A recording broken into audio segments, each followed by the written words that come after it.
Bye-bye. Bye-bye, Sisumdan. Bye. Bye-bye, Bulldog. I have to drop you guys because our Pakunzi is here now, so we are going to start with the session. I just need to expand myself. Namibian, I can't accept any requests at the moment until I finish the conversation with Pakunzi.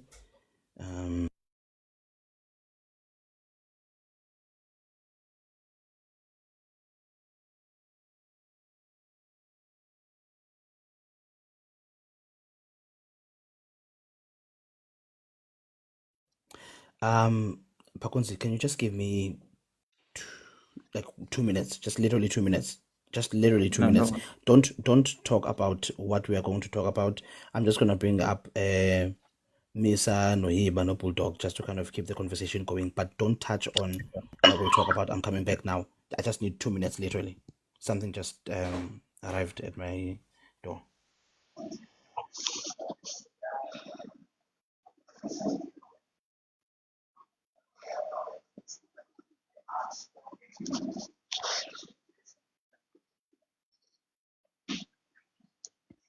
So what's happening? Does that mean Tina says ornaments game or we here to decorate until this thing starts?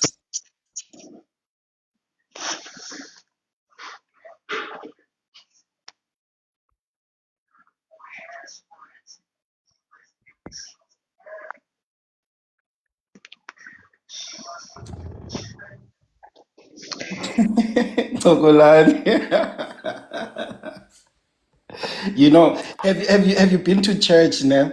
And when the pastor is still looking for the verses, looking for, and then he'd be like, talk amongst yourselves, you know, whilst he's looking for that verse. I find that very funny because it's like what? This is literally what Azania has done. It's like talk amongst yourselves. Asizazi ezo zinto. Some of us are Orthodox, not Protestant. Yiba. Our monks, they don't do those things. Oh no, then you need to go to Hillsong, Miss.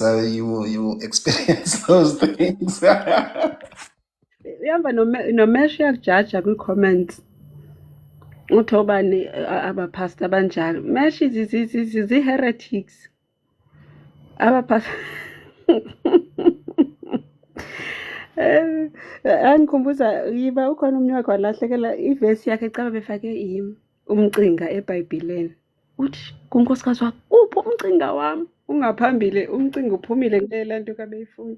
I don't know, umcinga wanto sosilindile upastor ulahlekelwe ngumcinga apha befake khona. Exactly. Now that's why you will need time, like to go through his scripture, his Bible, and find, because maybe he put Nyansilo Umcinga or the bookmark fell, so now he forgot where that scripture was.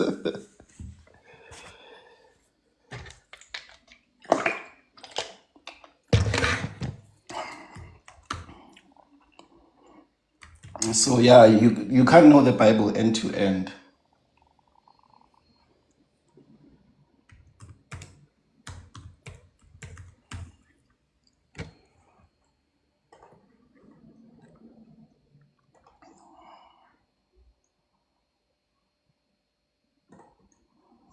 So that's partly why I stopped going to church, actually.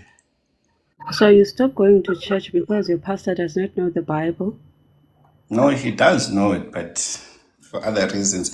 I'm here to listen to ritualists, please. King T-Pain, you do not know, you maybe know Ihansa end to end, you do not know the Bible end to end. You may think you do. I can give you a random scripture from any book, you won't know it off your head. Just say you maybe know the stories in the Bible. Nanjengipna when Pakunzi mentioned the step by step, that ritual they did for you or to you, you give me steps. Like here's my pen. You can hear it. It's my pen and my book. Few sacrifices here I can use for money on this TikTok, on these streets. They've got their pictures. You just tell me you need a picture and what. It's few. Oh, You know, out of respect for the host and also for those on the panel and those who are watching and those who are on the comment. So if it were to be my life, I would choose to ignore. But I can see that Mrs. Kool-Aid she's so desperate for my attention. I don't have any issues with her personally, and we've only disagreed on, because she has this soft spot for Biafrans, and we've had a back and forth on Biafra, and I've even said I want Biafrans to have their Biafra, but all I've said is the way they're agitating for Biafra is actually the wrong way. That's all I've said. So I have business and projects and friends from that are Igbos. So so when I had this conversation about the pastor and who actually claimed to have bought the center in Cape Town, and I actually made a joke. It was a joke, and I think she didn't like it. So I said, where is he from? I now said Mrs. Kool-Aid is from Biafra, and it flipped. So, and the unfortunate part of it is that when people don't agree on certain opinion, then you start attacking them personally. So I don't insult people. I don't do it. And even if you come with a shower of insult, I would not open that channel of, I will not go to that, I will not go low, with you on that. So I'm just giving everyone the background of whatever it is. So if you want to continue to say the things you want to say, keep saying. So you can entertain her, and it's okay. I don't have any issue with you, Mrs. Kool-Aid.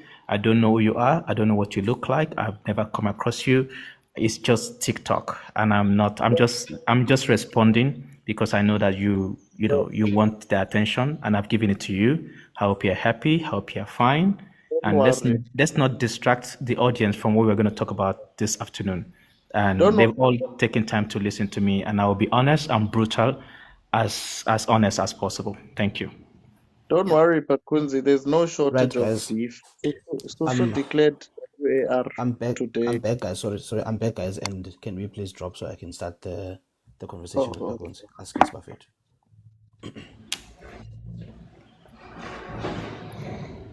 Yeah, thank you so much.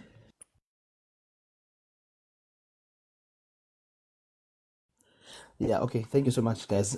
Thank you for coming to the podium. This is the very first episode of the podium with Pakunzi, and we'll be discussing this time around the prevalence of ritualism in Nigeria. Obviously, this live is being recorded, and I'll post it on YouTube as well. Well, with Pakunzi's permission, but we can chop it up in the background, Pakunzi. I did say earlier on, just in case people were not here, if there's any suggestions that you will have on how to run the live and things maybe I should look out for in my blind spots, please feel free to say, at the end of the live, so that we can fix the podium and make it as good and dignified as the bullpen 1v1 debates is. Pakunzi, thank you so much for coming, bro. I really appreciate it. Let's please tap as much as you can, and let's get the live to at least 50k. There's a number of up. Need better 50k the shandis, and then we'll be able to continue. Pakunzi, how you doing, bro? No, I'm doing okay. And yourself? I didn't know we are gonna have this today, but I have time today, so I thought, no, if not, why not? So why delay it? So let's do it. Yes, no problem. So what happened was I forgot I had a commitment on Sunday until I got a text message from a friend confirming meeting times, and I was like, shot. So I had to move it forward, or either postpone it or move it forward. But thank you for being agreeable to move it forward. Just before we start, Pakunzi, I just want to kind of orientate people about who you are, what you do, and then we'll be able to move on. I'll ask you maybe a few questions, and then not too many questions, maybe two, 3 questions, and then we'll move on. And you can make the presentation, and then people will ask you questions after they'll come up. Okay. Okay, sure. All right. So just briefly, just a brief summary about yourself, maybe a little bit, don't make it personal, obviously, about your upbringing, your career, and what interested you in your current career. Okay. No, it's for those who are looking for Pakunzi, I have my picture there on my profile. I was standing there with an Indian diplomat. So if you want to do an Google image reverse search, you can find out who I am. And so I'm a journalist. I'm also a software developer, for those who don't know. So I've worked in advertising. I've worked also in media. I've worked for prominent news agencies in South Africa, in the Middle East, also in the US. And I wouldn't mention their names, but I've worked in prominent news agencies. And I'm actually a deputy bureau chief and in SADC right now. I was transferred to UAE, Abu Dhabi office. I was also in West Africa, which was why I was cruising around the West ECOWAS region. Now I'm in SADC, and so that's what I do, and so I cover more of diplomacy stories, and that's my beat, and I've co-produced a lot of shows, radio and television programs, and Azania, I've seen my articles, Umzulu, I've seen my articles. Van Persie, I've come across some of my video at the SABC, so I'm not faceless, and I'm not. Yeah, for those who say I'm a journalist from Temu, I take it. I'm a journalist from Temu. So whatever your opinion about me is fine. It's nothing personal.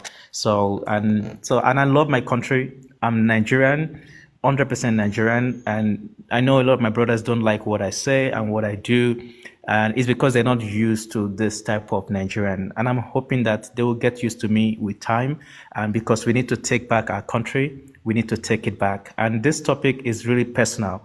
It is also part of the problems in Nigeria, which we have to address as Nigerians.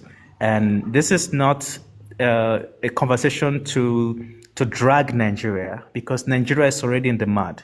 And the issue here is, let's confront this problem and address it and take it up and fix it. Nigeria is fixable, but for Nigeria to be fixed, it begins with you, it begins with me. And that's the whole point of forget about Azania, forget about the Patriot, forget about Dudula, forget about whatever they are doing. Nigerians, we have to look at our country. Imagine if we're not talking here. Even if I'm not talking about it, the problem is still there, and we have to fix it. Yeah, thank you, Azania. Thank you so much, Pakunzi. Actually, you touched on something that was going to lead me to my next question.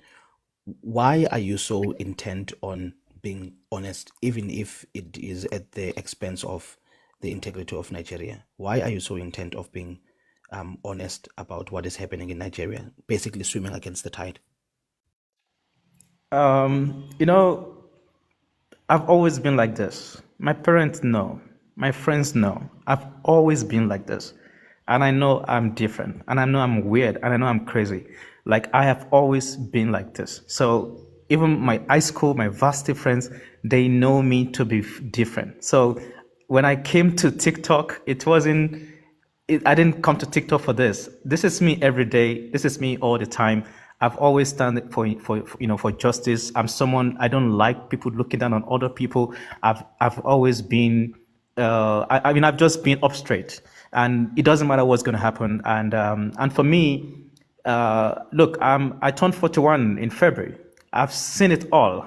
Like, when I say I've seen it all, I have seen it all. I know there's still more. They say life begins at 40. So the thing is that you could be 20, you could be 25, and you may have seen it all as well. So life is a sum of all your experiences, you see. So I'm not really an age person. Age is just a number. But the things that I've experienced, I don't think some 40-year-olds have even experienced them. And it's because I'm privileged to have been to so many places. People have given me opportunities.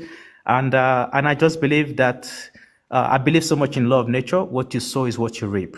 So if I have any opportunity, I grab it with both hands and I try to put it my best. And honesty is the key. Even if people don't believe you, even if you're the only one, I've been in situations that people just remembered, me and all of that, and it's actually helped me. So that is me. Yeah. This is Pakunzi. Thank you, Pakunzi. Now let's get into the topic. When, as far as you can remember, when was your first experience of ritualism? It could not have been directly at you, but when did you become aware that there is such a thing as ritualism in Nigeria, and how was that experience? So, I would say in 2000, sorry, Pakunzi, you can use this question to segue into your presentation. Okay, excellent. So in 2001, and there's a place called Lakowe. So Lakowe in modern day today in Lagos is a beautiful, lush place, really nice place. It's been renovated and all of that. I'm talking about 2001. So in this village, so at the time we were doing our research. So and mind you, this was the time I was actually finishing. I was in so my education in Nigeria. I would use so you spend 6 years in secondary school, in primary school, 6 years in secondary school, and then university.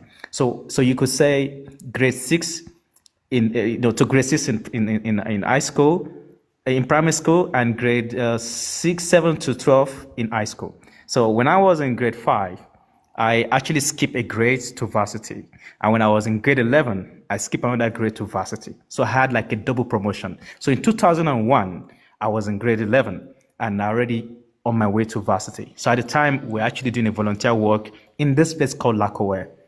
And I was there, my cousin and my older brother, and I could put him on a call to corroborate my story if people want, like a confirmation. So while we were here, we had to get an apartment, which is a newly built property, and there was no flushing toilet. We had to do a number 2 by digging holes, and most of the community is not also completely electrified.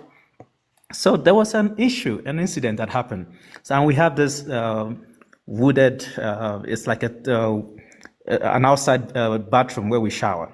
So you have to go there and put a towel in front to cover the entrance of the place. So on this particular day, we have a tenant, a co-tenant, it's like a coming apart property. So this woman, she's pregnant at the time, and she was there having a shower, and this old man actually was drunk, and he walked into the enclosure where the woman was having a shower, and he peed on her. It was a big issue because the man didn't know someone was inside. It was a big scene in the community, and at the time, people came in and tried to settle the fight, and it just I think maybe a week after, because the woman was quite heavy, and she actually delivered. And you will not believe it. Guess what she delivered and she passed away as well. Guess what she delivered? Yeah, I'm listening. Azania? She delivered a chimpanzee. Wow. Yeah. And guys, feel free to record what I'm saying and take note of the date, and also take note of the places that I'm mentioning. And for those who may feel like, I think Pakunzi is not telling us the truth. So please take note of the date and the time and place I'm mentioning. So you can always go to these communities to fact check what I'm saying. You're free to do that. And if you need more information from me, I'm willing to provide it. So we were terrified. My brother, we were terrified.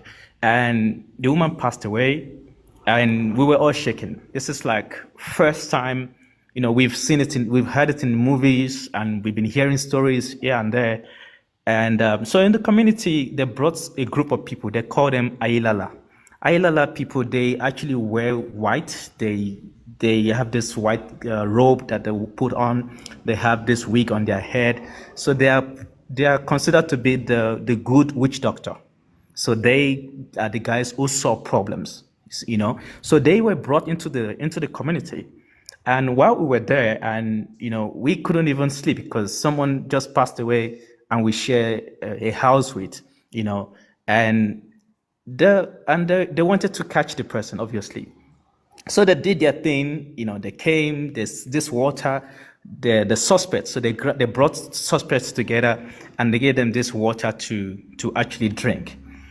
And fortunately, the old man was the prime suspect because they thought he actually did something to her. But to everyone's surprise, we actually found out that it was the wife of the owner of the property that actually did the muti on her, and it was shocking.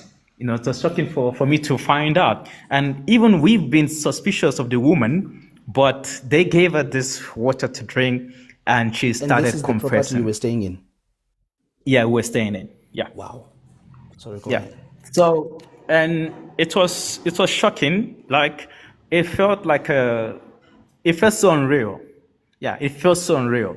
And yeah, she was confessing, the things she did to her, and they have to take her away. I don't know what they did to her afterwards. Maybe I don't know, but I knew that they took her away from the community, maybe to the police, maybe to a shelter. We don't know.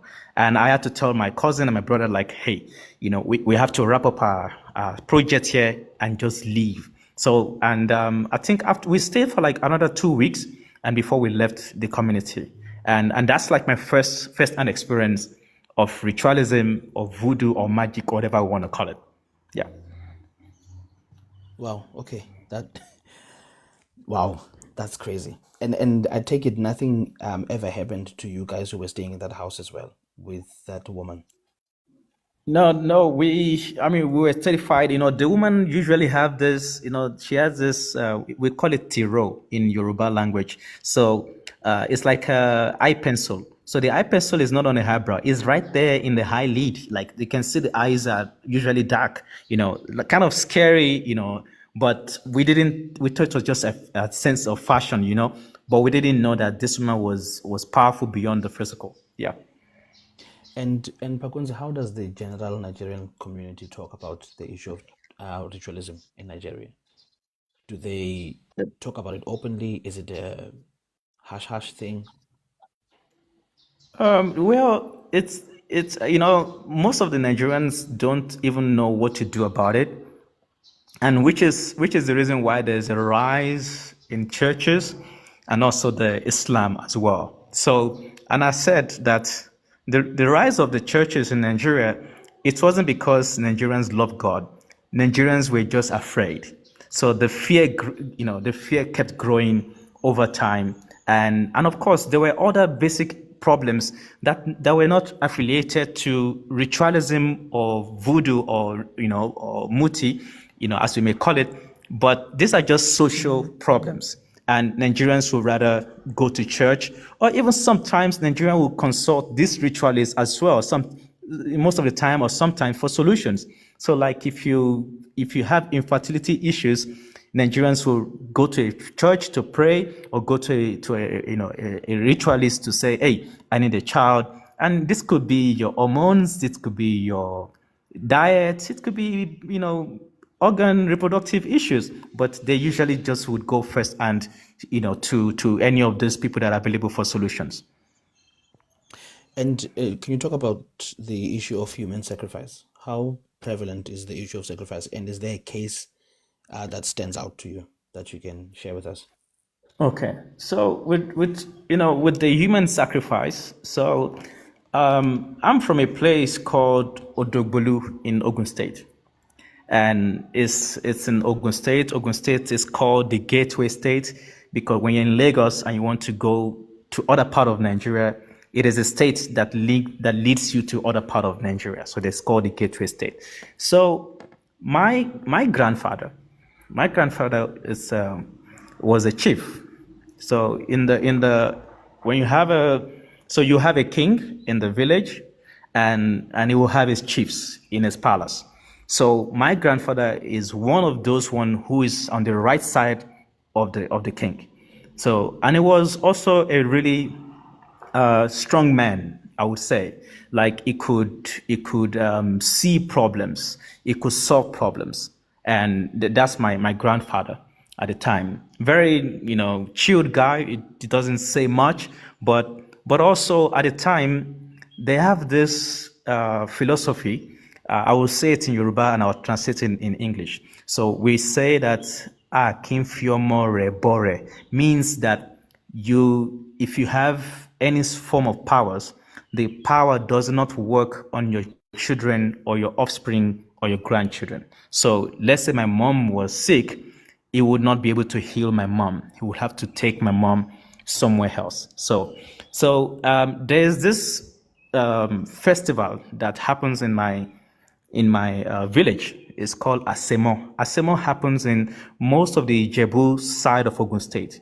They have in my village. It's in October, and when we're young, my dad usually take us to those villages, to those ceremonies.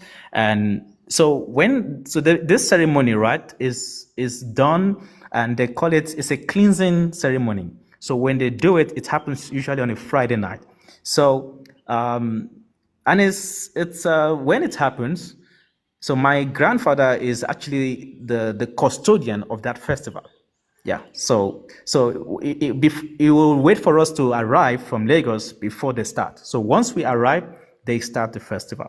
So some of the things I won't be able to discuss in detail because of the sensitivity of it and also TikTok policy, but I would be as detailed as possible. So what they do is that when we, because only boys and men are allowed to go with them when they want to do this thing. So when they come, we go with them. We go to the forest, and so they have to call they call it Oro. Oro is the spirit. And guys, you have to experience this thing to understand and feel what I'm saying. So they call this thing out. We can't see it, but you can feel it. And so the rule is no woman will be out. Maybe we go to the forest like 10 at night. So from 10 till midnight to the entire Saturday, no woman is allowed to come out.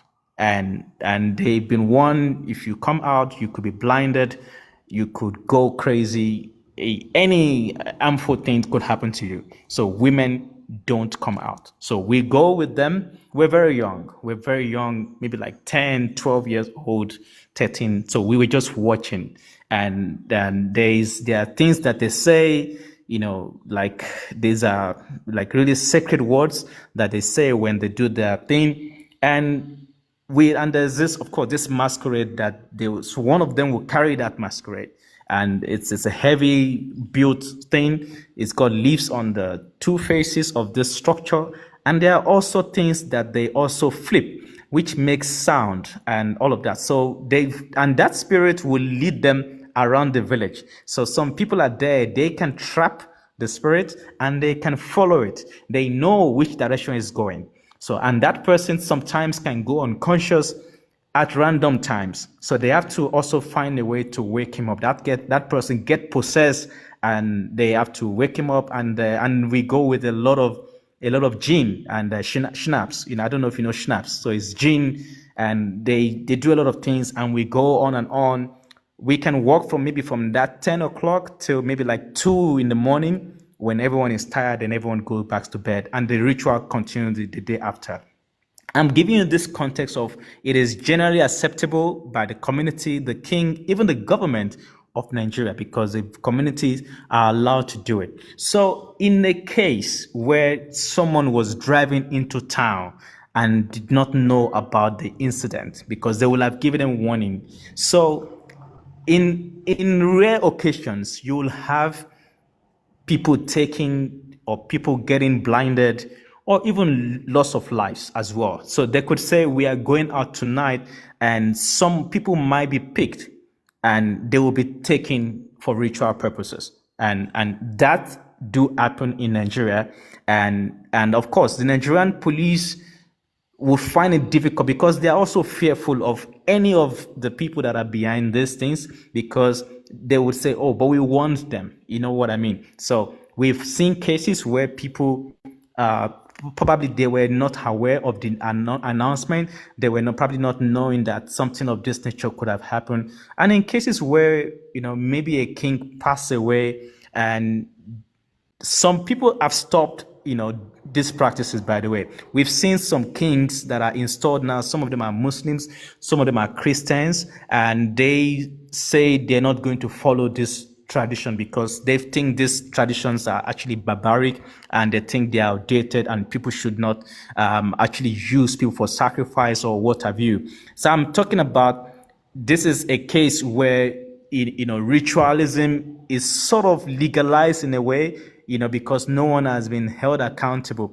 Like there's a place in Ile-Ife in Nigeria, in Osun State in Nigeria, and in this case, this guy is based in Abuja.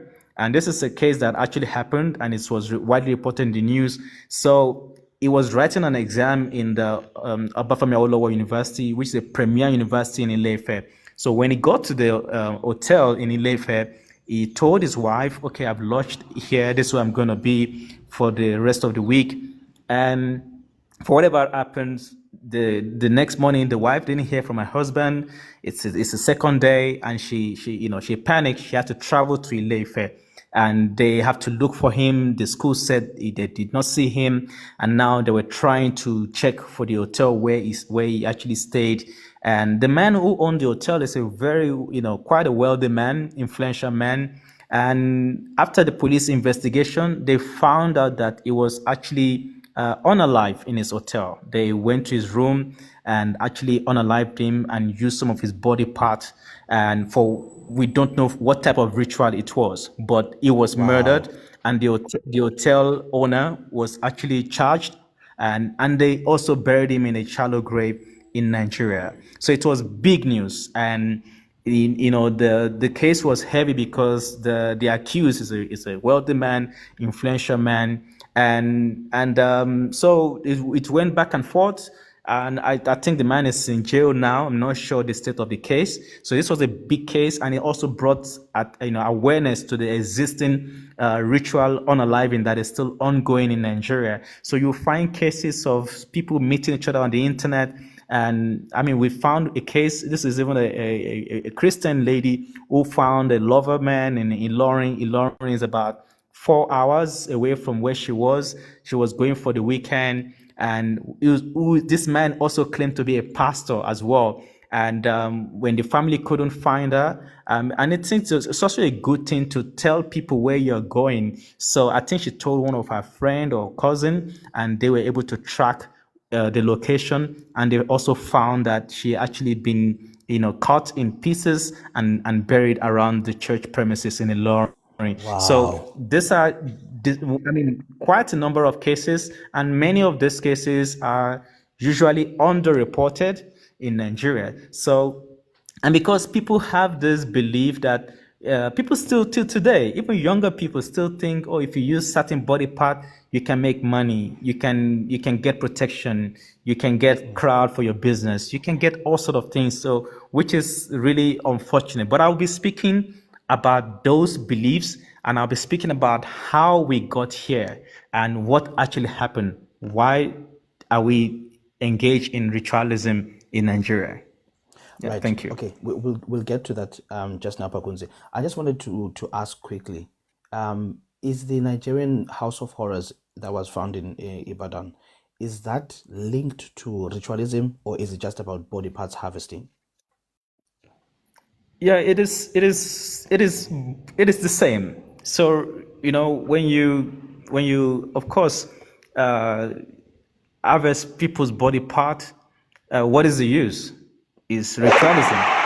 So you've seen cases of cannibalism as well, and some people believe if they have to consume those body parts, they would have certain powers, they would have long life, they would be healed of certain diseases, they will have wealth, they will have money, So those are so when you find out the reasons why people are engaging in some of these practices, you realize that these are just social problems that could have been fixed by a good governance and social benefits and social system. Will be fine. So these are some of the issues. And yes, the one in Ibadan, it's a lot of them in Abeokuta. You'll find them in Ondo. You'll find them. It's across Nigeria. You find even some part of the eastern part of Nigeria. You'll find them there. So and I don't want to. This is not the type where you say is more prevalent in certain region than the other region. Yes, in the southwest, it is quite prevalent in the southwest, and it's because this is decades of knowledge transfer of this ritualism, and we call it tradition. And which like if you buy a car today, you still believe that you need to sacrifice unalive a dog to Ogun. Ogun actually consumed a dog, so you have to cut the head and spill the blood on this thing. They have this shrine so that you don't die or you don't get unalive driving your car. People still do it today. poor puppy or poor, sporty is being unalive because someone does not want to die or doesn't want to be unalive in a car. People still do that today. So such person would provide whatever it is that the Sangoma or the witch doctor ask him to provide so that he doesn't leave this world. But you're going to leave this world anyway. So the downfall of all of this is that most of these people who are actually practicing this muti today, I think over time there were those who actually had those powers, including my grandpa. He actually was actually strong. I have to tell you, it's passed on now, and many other people, they never got to transfer those powers or knowledge or whatever they do to other generations. So, but some people now are actually scamming people. So I had a friend, I actually was going to bring him on Sunday. So when we decided to have this live, it was short notice to bring him here. It's a young man. He actually reached out to me on Facebook and we've been talking. So he's been traveling across Nigeria, exposing these scammers. So he would go to them, with a problem which never existed, and they'll be confirming those problems, but he knew he lying to them just to expose their foolishness that these guys are actually not soothsayers, So he goes around exposing them, trying to help Nigerians to understand that these people are actually scamming you. This problem is actually not going to be solved by ritualism.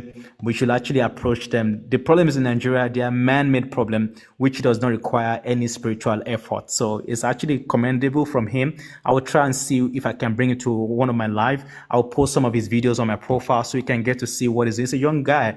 He's in his early 30s and he's also confident about fixing this problem about ritualism in Nigeria. Right, guys, you can start sending your requests, but maybe we'll start taking a request when we get to 50K. This is my way of trying to get you guys to tap the screen until we get to 50K. Pakunzi, Maya had a question for you at the bottom, and she's asking. Okay. Did they transfer it to me? Yeah. No. To you. Unfortunately, I actually left home when I was a few days to my 21st. So I left Nigeria a few hours. I left Nigeria February 6th and my birthday is February 11th. So I was on my way to 21st and so I didn't get to, I couldn't even speak my home language. So whenever I wanted to engage with my grandpa while I was still alive, my mom had to translate. And with my grandpa, 3 of his first children were women. My mother is a 3rd child. And they're all women. He needed a son so bad, so he could probably have a son that he could mentor. And all his grandchildren are never interested in any of this. We're never interested because everyone is all over the place. And when he was, I think about almost 80 something, they got him a young bride, and he had a boy. He was born in 1997. And who is my uncle, by the way. So, and he was like, hey, I got a man now, and he wanted more. Then he tried again. Then the young bride gave him 2 girls, twins, and it's like, God, I'm done. So my grandpa, my uncle now today is practicing the witch doctor thing in my village, and we're not really in touch that much, but he's practicing that now in my village. Yeah. And Pakunzi, why do you think in the 21st century, why do you think ritualism still persists in Nigeria? I mean, we live in a world where people should be exposed to information and know that some things, are not true, things don't work, and etc. etc. So why do you think it still persists in a modernized society where there's increased education, where the youth has got access to information, there's cell phones, there's other things and other ways that people can actually make money and succeed? Why do you think it still persists today? One of the reasons why it's still persisting is that you should know that Nigeria is one of the most religious countries in the world, with deep Christian and Muslim faith communities coexisting alongside with traditional beliefs. And religion shapes our worldviews, and of course, but the superstition around it, especially around lottery, demons, juju, blessings, curses, still remain influential. So stories of juju and occult and ritualism is actually, I think Nollywood was part of it. I've got to be honest with us. And for those who actually been seeing Nollywood from the 90s to the early 2000s, we knew that that's a script. You just see different versions of stories. And I felt like the directors and the storytellers were actually lazy because they were recycling each other's stories. And most of these things actually were unfounded. But early Nigerian films do portray, money rituals, supernatural world gaining practices, and all of that. So it became normalized narratives, and even educated Nigerians sometimes hold dual belief system, devote religious identity. They still keep the spiritual side of it, and it will take time for this to change. And I feel like the role of economic is pressure, and society pressure is also there. So we come from a society where it's highly competitive. So I want to be better than Azania. I want to be better than Equilis. I want to be better than all this. Everyone, we are all competing with each other, and there's high unemployment rate, and there is poverty, and people believe that if you cut corners by doing any of those rituals, it's going to help you to get a leg up in life. So, which is the reason why till today, some people are still doing it. You'll be surprised. People that have gone to Harvard, Cambridge, wherever, they still have such beliefs. So it's not really about illiteracy. It is just something that people have held on to for a long time. And some of them even believe today that the reason why they are successful today is because someone, helped them to give them a leg up or whatever it is. So that, I think, that is the reason why it's still persistent in Nigeria. All right. Okay. Last question from me, unless you say something interesting, then I'll have a follow-up questions. Guys, I can see the request. I will bring you up. I promise you. But Pakunzi, the persistence of Yes, my brother. this Yes. ritualism. Yeah, the persistence of this ritualism in Nigeria. Are there any powerful people that are involved in either participating or protecting it? And is there any case that stands out for you of any politician? You don't have to mention their name, obviously, because of the platform we are on. But are there any powerful people that have participated in this issue of ritualism in Nigeria, which kind of would explain as to why there isn't a concerted effort to either re-educate Nigerians about it or stop it? I think the case of the man with the hotel was the biggest so far, because it was a prominent person, a philanthropist, is really moneyed, and so people actually linking him to the unaliving of one of his patrons as his hotel. And people even now believe maybe his wealth was from rituals. And now some people will still want to, practice it, to say, okay, if this man could amass so much wealth, probably from ritualism, then some people probably think it works. I'm not entirely sure why he had to, do what he did. Sometimes they do it for protection. They usually think if you use a tongue or a head, but there's so many weird reasons that we've had. And of course, there's been quite a lot of reports. And the shrine was busted. Was it yesterday in Abia State? This is an IPOP shrine.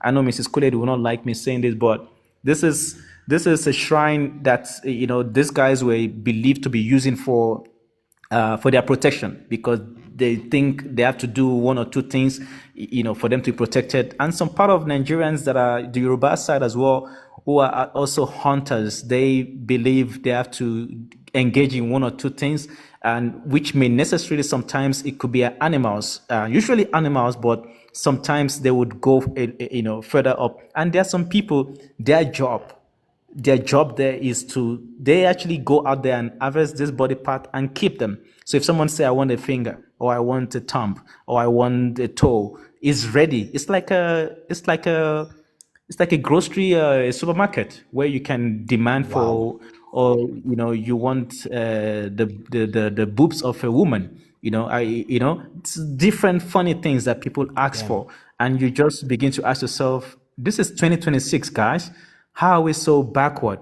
And they believe that if you grind certain body part and mix it with concoction, drinking it or eating it, then you will be safe. You will live longer.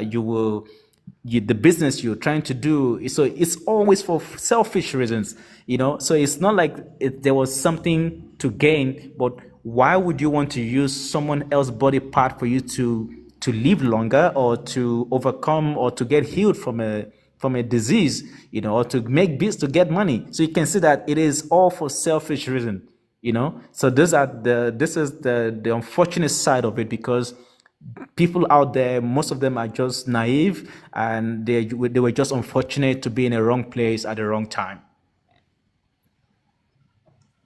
Thank you so much, Pakunzi. Guys, let's keep tapping. There's 3 more questions, Pakunzi, that I picked up from the comment section, and hopefully I'll start bringing people up. Guys, can you please keep tapping? We're doing really well so far, and also there's no restrictions, so you guys are really pushing this live and you're protecting it. I appreciate it. Pakunzi, skull mining, is skull mining linked to ritualism, and how prevalent is the issue of skull mining? That's a question from someone in the comment section. Yeah, it's linked to ritualism, and I don't know if I didn't what's called define it when I started this live session.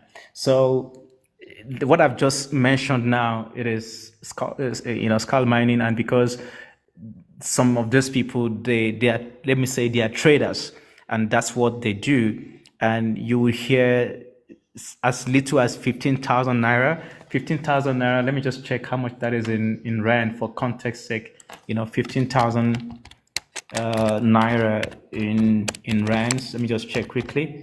So that is like 180 rand. For as little as 180 rand, you could get a finger, you can get a hair, you can get a nose, and you can get any of this as little as 180 rand.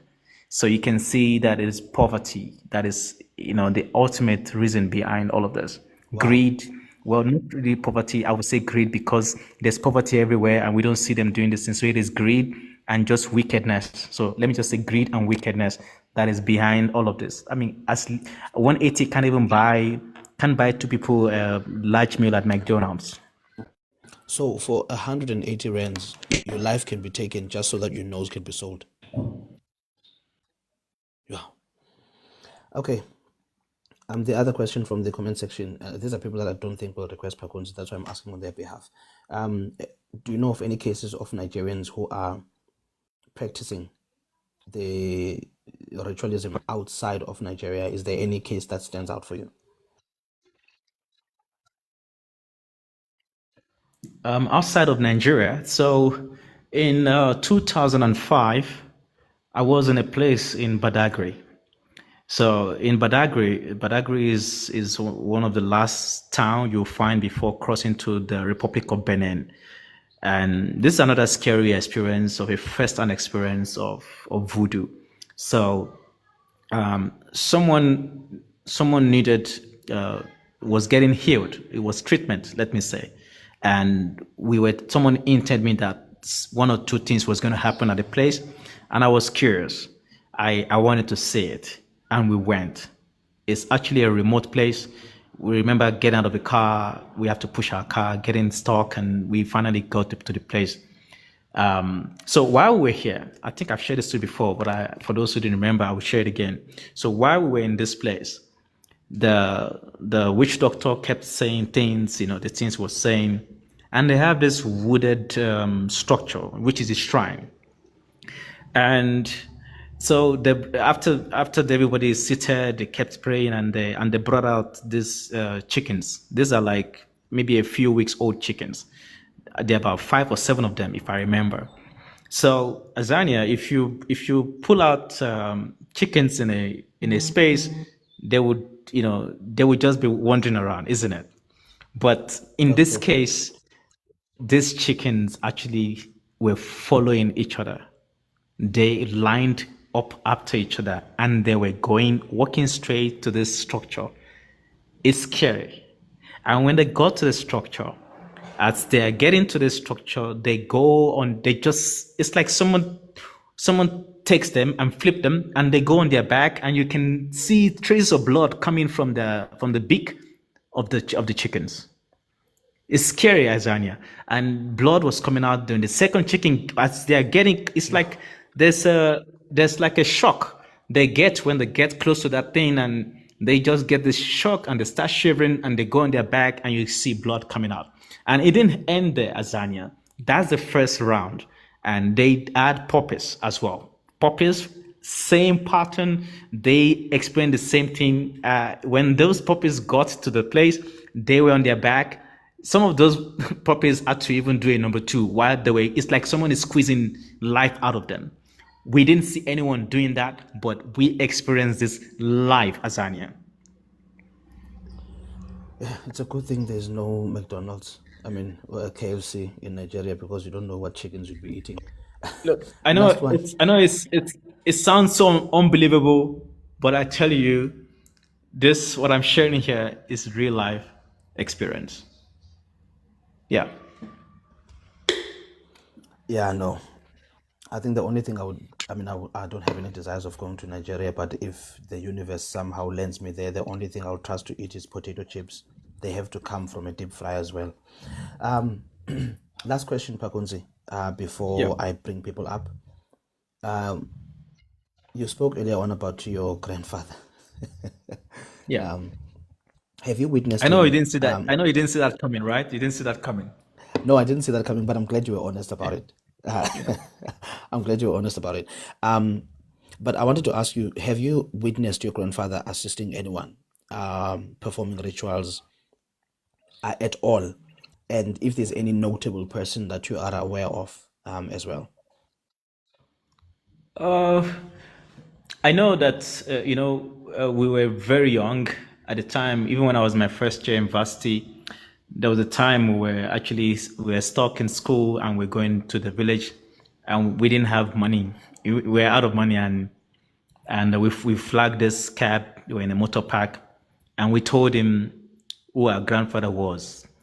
And he was like, no, I'm going to pick you. I'm going to take you guys home for free. So he's like, are you for real? I said, no, get in. I know your grandpa. And like, okay. And he took us home. And our grandpa ended up giving him money, but it was like he didn't want the money. And so my grandpa, in his memory, he was a good guy. So he's one of those guys who actually was, maybe you have your defense minister, so you could call him the defense minister. So he's believed to be one of those who protect the village. So, and one of the things that he would do is, and it was really strong and it was quite effective. Look, I would speak to witnesses who he has worked on, and one of them actually was shot at, and the people didn't penetrate. Yeah, I'm telling you, and I know you'll find it really unbelievable, and it sounds like BS. I know it sounds like BS, but I'm telling you, it is reality, and someone that he has worked on to say that this person, and it happened. They actually fired at him, and nothing happened to him. So, and that's one person that I can recall. And there might have been other people that he might have helped, to give them some sort of help. But my grandfather wasn't someone who would unalive people or try to cause people pain or anything like that. It was a chilled guy. You wouldn't even know this kind of, but those who knew him, he was well traveled. He was in the UK, he was in Europe, he was everywhere. But he was just someone who believed so much in fairness.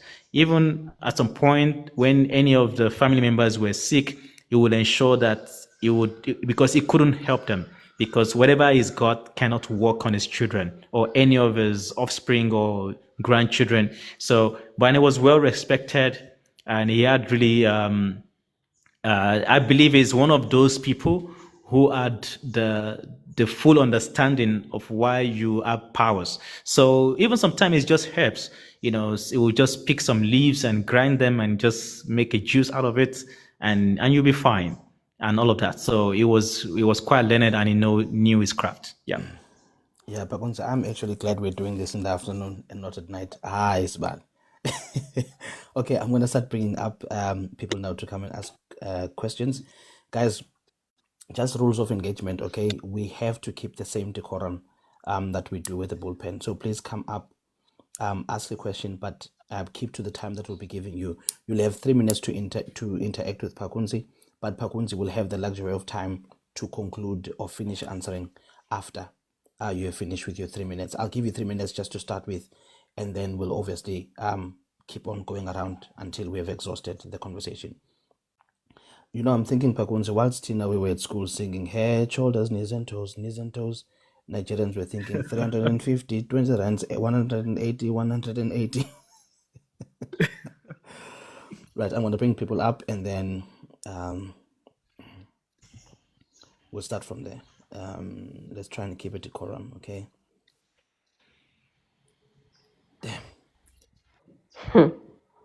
I've been waiting for this talk. Just wait, Namibian. I just asked people to have a decorum, and when you're unmuting.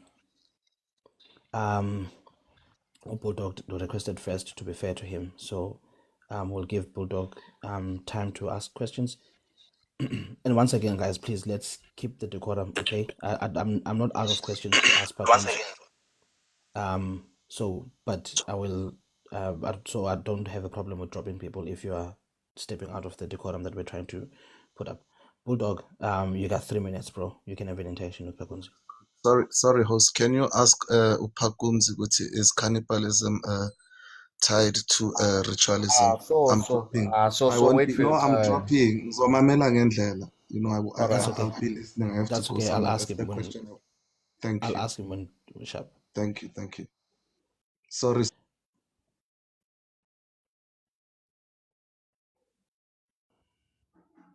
Yeah, Go ahead, Bulldog. my people. Pakunzi, how are you? Good, Bulldog, and yourself? Good. Look, what I'm gonna ask you now is from a Christian person's perspective, and people shouldn't start saying, "Oh, why are you bringing Christianity?" Okay, so I believe what you're saying, right? And I think we had already made a hypothesis. Me and this other guy, it's a hypothesis that is it possible? Because the Bible does say that you become like the gods that you worship. You become like the idols that you worship. Is it possible that most of the poverty in Africa, especially, let's say in this instance, for countries like Nigeria, is it possible that those deities and those idols have kept us in a limbo stage and never got to graduate into full blown civilization, and we're always stuck in poverty and strife and because Nigeria thing is not a poverty problem, right? Yes, there's poverty problem, right? Yes, you know, it's not a poverty problem. It's not a lack of resource, because Nigeria has the capacity to be richer than all of Middle East because of the oil, biggest oil reserves in Africa. Now, do you think that is a factor, and the fact that it's at a heightened way? In South Africa, it's always undercover. We talk about it, we laugh about it, but here it's always, oh, the rich people here and there, which these people always have a very tragic, brutal end. It's either they'll go really poor and like unalive, or they'll just have people unaliving around them, even their kids and their wives and themselves, right?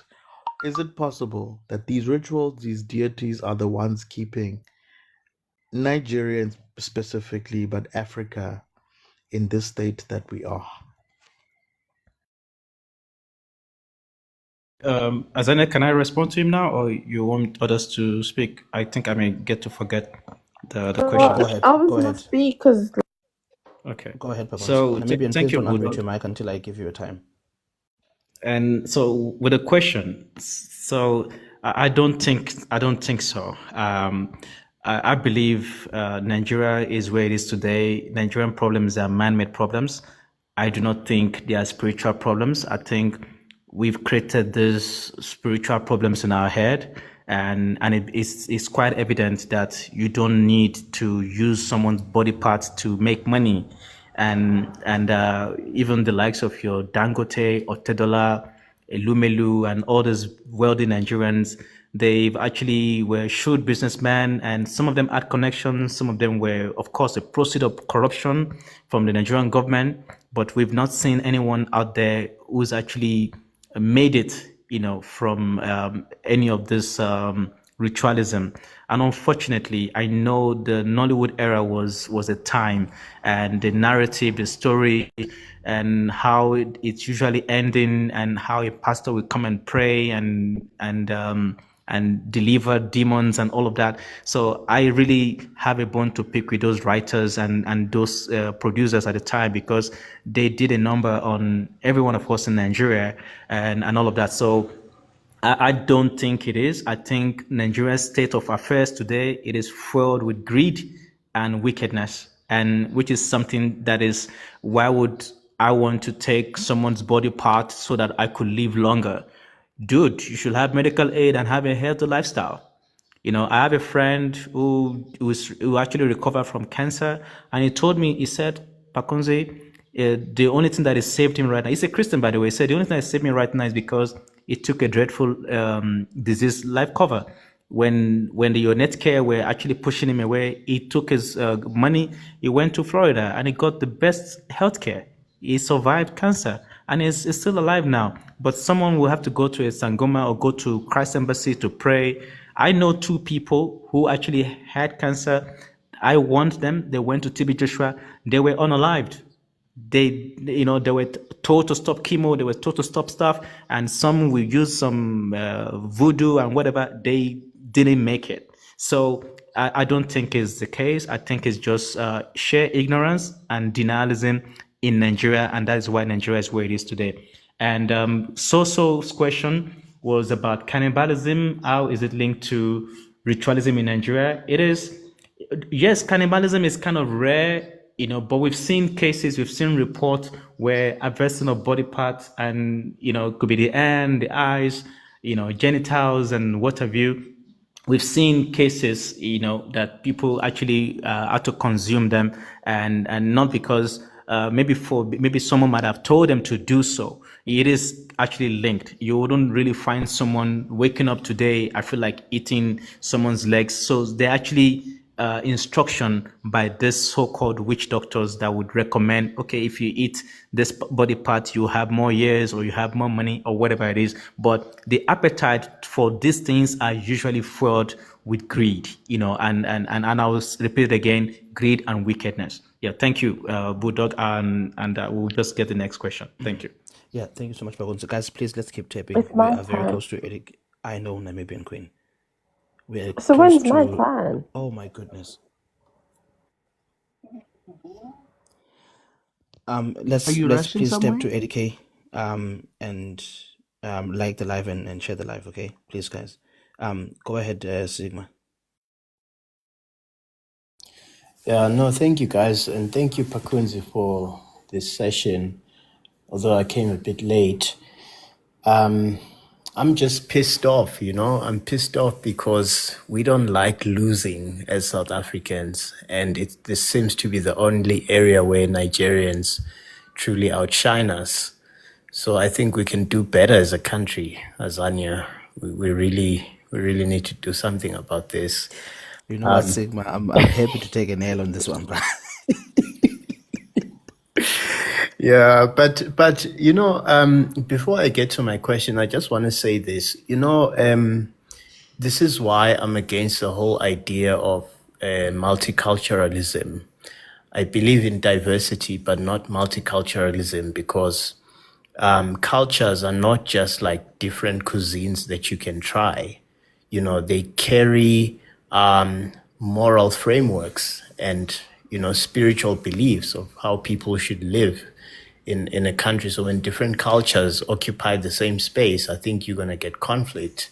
And I think in a country like South Africa, where we have spirituality or spirits from different countries, it goes to explain why our country is in the state that it's in.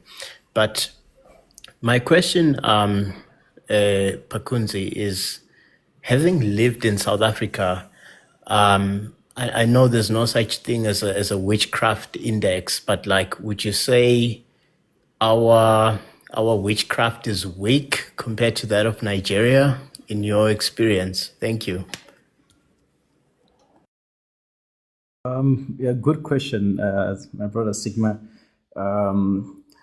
I think the if witchcraft in South Africa or Southern Africa, I usually make a joke that there's the Sangomas or the Inyangas in this part of the world. They have to come to West Africa, not just even Nigeria. I know Nigeria, we like the attention, but if you really want to see real voodoo, you have to go to Benin and Togo. But Benin precisely, they even have a voodoo festival where you can get to see some of these things firsthand. So, but not to say one region is powerful or the other, but I think you would hardly hear any, skull mining in the SADC. It would be rare, very rare occasion. But whereas in West Africa, it is kind of prevalent, and which is one of the reasons why I think Azania might have put up this topic. So I wouldn't want to say your witch doctor in SADC are weaker. They might just, if they want to go the other way, maybe they could, but they are choosing not to. But on the other side of the world, we've gone crazy. It is crazy that side. Yeah. Thank you. Sisumdala and then Susu.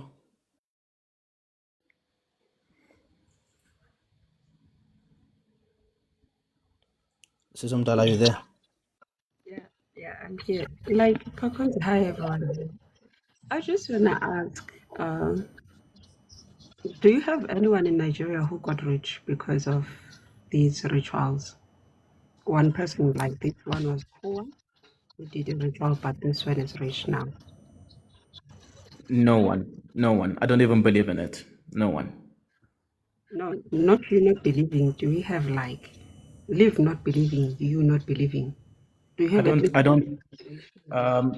Well, not according to Pakunzi. So I can, even if there's anyone who might have gotten rich from ritualism, but he or she has not declared. So we haven't seen any, But yeah, that's my answer. And I also personally don't think any of those things actually work. But I think people are just being misled and they're being taken advantage of by these so-called bogus witch doctors. So if the people that are witch doctors, the people and the results of what the witch doctors are claiming that they are able to do. So if the people, they don't see the results, why they continue going to these witch doctors? Yeah, they don't really say it, and most of the time they don't. They are unable to confront the witch doctors if it doesn't work. So the witch doctors scam them. Most of the time they are scammed, and they just, the witch doctor always have a story to tell them. According to some cases, I will have to put some videos on my profile. So they will always tell you a story why it's not working. It's still going to happen, and they just keep waiting. So it doesn't really work. I've got to be honest with you, Misa. So do you guys have human sacrifice? Where maybe family members, they do sacrifices. Do we do what? Human sacrifice. No, not at all. No, we don't. It's the human sacrifices. I think in some, maybe in the 90s or 80s or early 2000, it was happening where if a king passed away or there was a ritual that needs to happen in the community, and they would tell people not to go out. And of course, you always find those who are actually not aware of those warnings, and they could be victim of any of those. Yeah. Yes, that means I can't use you guys. Thank you so much, Sisumdal. Guys, Namibian can come back if she wants to come back, but I can't be stopping the same person 4 times for unmuting their microphone when everybody else is waiting their turn to speak. It's unnecessary. But you can share the live to her. She can come back. I will prioritize her to speak to be fair to her, but it's annoying. Susu, you've got 3 minutes. Okay, thank you, host. I know it's going to sound like as if maybe I'm trying to defend Nigeria, but Pakunzi, for me, I feel that this is rather weird because witchcraft is not really unique to Nigeria. If you look back in the Mesopotamian times, witchcraft existed, ancient Egypt, ancient Greece. If you walk around the world, even in Africa, this is something that just has been there. Medieval times, it has been there. Skull mining is not new. Body harvesting is not new. These type of rituals have always been done, whether it's for kingship, whether it's for healing or enriching yourself in wealth and the like and the like. So my question to you is, what makes Nigerian witchcraft so unique to everybody else? Because I think, if you look at like in Zim, people can be struck with lightning. In South Africa, you've seen people have ugutwala, their snakes vomit money, women give birth to snakes. You go to Ghana, they give birth to very strange things. So what is so unique about Nigerian witchcraft? Yeah, that's my question to you. Thank you, Susu. The reason why Nigeria is different because it is quite prevalent in Nigeria. So I actually have the stat. It might not be. We might give room for errors. So about 150 ritual unaliving cases in 6 months in Nigeria, and which were confirmed by the Nigerian Bureau of Statistics. And in a 6-month reporting, about 168 ritual-related unaliving in 1 year, and which was documented by independent researchers, and 185 ritual unaliving, which was reported by the CSOs, which is the West African Network for Peace Building. They reported from January 2021 to January 2022 in 1 year. And there is also 661 occult-related violence over 8 years in Nigeria. And, because it is prevalent, and we can just sit back and say because it's not a new thing. The conversation is not because it's something new. It is something that is there. We've not dealt with. We've normalized it, and it's becoming an issue, and which is why we're talking about it. Susu, you still have some minutes if you want to respond. Yeah. Yeah. When you look at some of the stats, you will find that countries like Kenya, Gabon, but I could be wrong, I'll look it up, have got way higher numbers when it comes to, if you look at Congo, for example, with the unaliving of albinos for ritual killings for muti and enriching themselves. So that's why I really beg to differ with regards to Nigeria's case. But I suppose because if it's for... Okay, let me land. But we'll come back to you, don't worry. We'll come back. There's nobody requesting at the moment, so you'll have a bite again. But your time is expired. I think it's Umzulu, and then Maya, and then T-Pain. No, proudly T-Pain and Sesha. Umzulu, go ahead. Thank you so much. You know what, Bullpen, I wish you could invite Prince Danny from Mozambique for a follow-up discussion with Pakunzi, because we have the same problem in South Africa with people that are being conned in Mozambique, in that poor area called Mamboki, whereby they go there for Utwala. They go to the poorest section of Mozambique, to the poorest men. And this man is using is using touts. You know the touts that would collect you in a vehicle. You pay 20,000 to go the Mamboni Seula so that you can be successful for tenders, you know. I don't think that should work, say. And also, I'm sorry, I don't believe in witchcraft. So probably my submission will not be palatable to many of you. Asusu, do you think Jinimbi well? I don't think so. I think he was just a corrupt guy, working with corrupt leaders. I don't think it's got nothing to do with the good work. That pastor who puts in tap water in a mountain, and he said it was Jesus' water. I forgot his name. Do you think Utwele? No. Okay. Now, Pakunzi, do you think it's a placebo effect that people immediately they believe the shit is working, and then afterwards, due to the corrupt police, they cannot speak against the pastor because he's also in the hands of the corrupt officials, and he's rich and he can buy anyone and make them disappear? Which pastor is that? Any Nigerian pastor that promises witchcraft, you know, like maybe TB Joshua, he was untouchable because he had corrupted the whole system. So you couldn't go and speak about him, you know? Yeah, some of these pastors, some of them have been fingered to have been using any of these external powers to get crowd or to perform the miracles. But I think most of those miracles are actually staged. If you look at TB Joshua, for an example, there's a video that actually was released. This was before the BBC intervention, and I played those videos to my friends who were really adamant about going to Lagos to see Prophet TB Joshua. You would find out that this man had allegations of sleeping with church members, even people's children, and performing abortions, having doctors performing abortions for him.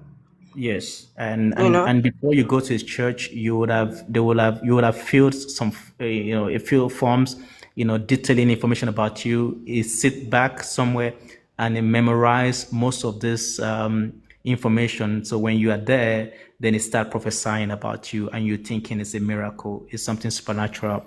And if you look at Pastor TB Joshua's videos, most of his predictions are usually vague, and when any of those events happen, the editors will stitch those videos. You need to look at them carefully. We've exposed them. You see the grading of the video. They are almost identical. You get to wear the same shirt and now trying to say he prophesied. And those predictions were not true. So he comes back and releases a video to confirm any, like this Israel-Iran war. If he was alive, I kid you not, he would have said he prophesied it was going to happen. And these are some of the ways of misleading people, and people throwing their faith and money and life at this man. He's a con man, or he was a con man. Yeah. Okay. King Gafifi, I need a minute because I wanted him to expand the conversation. I think we need to be Do fair. you remember that Umzulu, TB hold on. Joshua was Umzulu. paying for HIV test? Umzulu, we need to be fair. We need to be fair, my sister. To other people, I'll come back to you. I promise you. But we need to just be fair to other people. Is it Maya? Proudly, Maya. Yeah, I don't even know if I'll use my whole 3 minutes. Yeah, what a topic. I'm shook. I had so many, thank God I'm South African moments while listening to this because, So for me, my main concern is, how we've noticed that when Nigerians move abroad, they just fail to integrate with the society. They'll build their own mini Nigeria in whatever country they move to.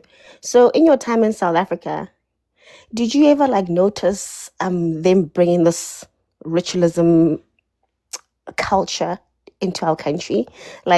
Would they have I've never been in a Nigerian home, but would they have shrines in their home? Of course they can't practice their ritualism at the same extent that they do in Nigeria, where they do skull mining. But when they move abroad, do they still carry on with that whole thing that they do?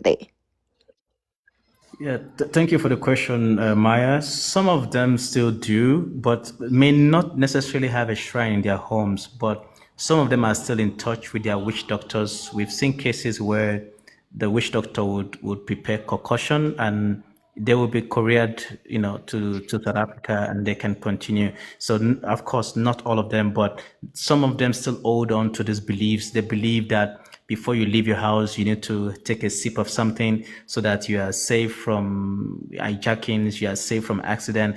Most of the time it's for protection, and Nigerians are generally afraid. We are fearful people. So we are not as tough as we want to portray ourselves on TikTok or social media. We are fearful people, and we don't love God. I tell you, we are only going to church because we are afraid. We don't know what could happen in the next minute. There's that uncertainty in Nigeria, and that is why Nigerians gravitate to God. You can just see the behaviors. If you love God, you have the fear of God. And that's my understanding. That's my principle. But you've not seen that in the case of Nigerians. And I'm not saying all Nigerians, obviously, but we've seen cases where we've seen cases where the witch doctor sends something to them in Canada, in the US, or in the UK, yeah. What?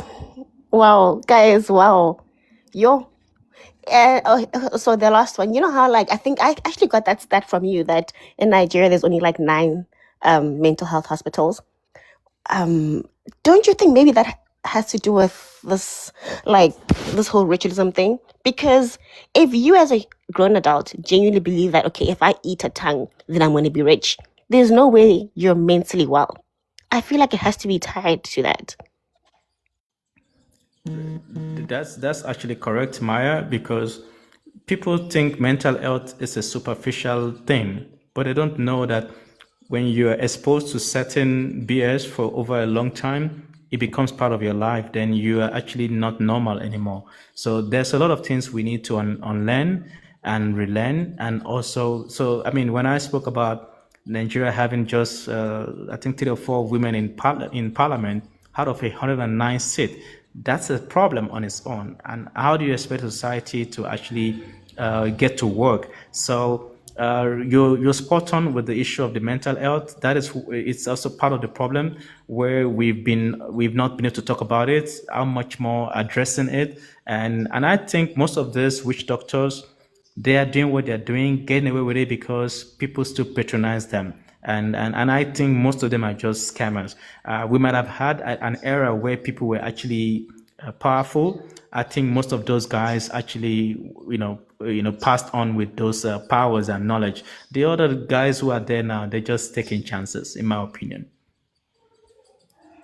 Thank you so much, Maya. I think it's Proudly next. Okay, thank you. Greetings to the panel. Pakunzi, my question is going to be a bit of on the other side, Robo. But then my question is, in our communities, it is known that Nigerian men take girls from clubs and then they get them intimate with their tukoloshes and whatever, like all these night things that they get from sacrificing. Do you believe that this is the truth? I don't, it could be one of the hearsays, but one thing that I know that is kind of prevalent in the Nigerian circle, there's a particular case that I worked on. This woman and this Nigerian, they're having their intimate session, and the guy just got off and he stepped out, and another man actually came in. She didn't know, she thought it was still a man. And they were busy again. And in the middle of it, she could feel like, this is not my man. And to switch on the light, and she realized another man. It was a big issue. And there were allegations that the man rubbed something on his manhood to sleep with her. There were a lot of things that came on, but I didn't really want to buy into it. But it's actually wrong. And she wasn't just random. They were dating. So according to her, so it was a big issue. So, but I know that there could be those narratives going around that Nigerians will use something, they'll put something in your drink, but some people are still practicing it. Even younger people are doing it. Those who are doing Yahoo, they're doing the 419 scam. They believe their witch doctor can help them to get more victims. They do it. They pay people. They take pictures of their victims to a sangoma, and you pray, you will nail the picture to something, and it will spit something on it. So there's some people are still doing it. I can't take that away. So anything diabolical to get money, they will do it. Yeah. So I won't take it away. Yeah, if you have seen that or Okay, heard thank that. you. Okay, thank you.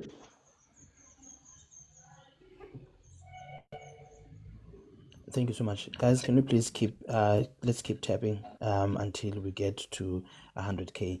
Craig says I need to be technical. He says he stopped at 80K because I reached the target. Let's get to 100. In fact, tap until your fingers fall off, for crying out loud. Nigerians will use it anyway for rituals. It's not gonna go to waste. Right. Who's supposed to go next? Sesha.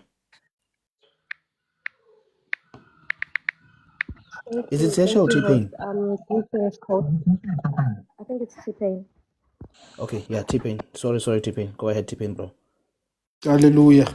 On such topics, it's not King T-Pain, it's Archbishop, Major Prophet, Super Evangelist T-Pain.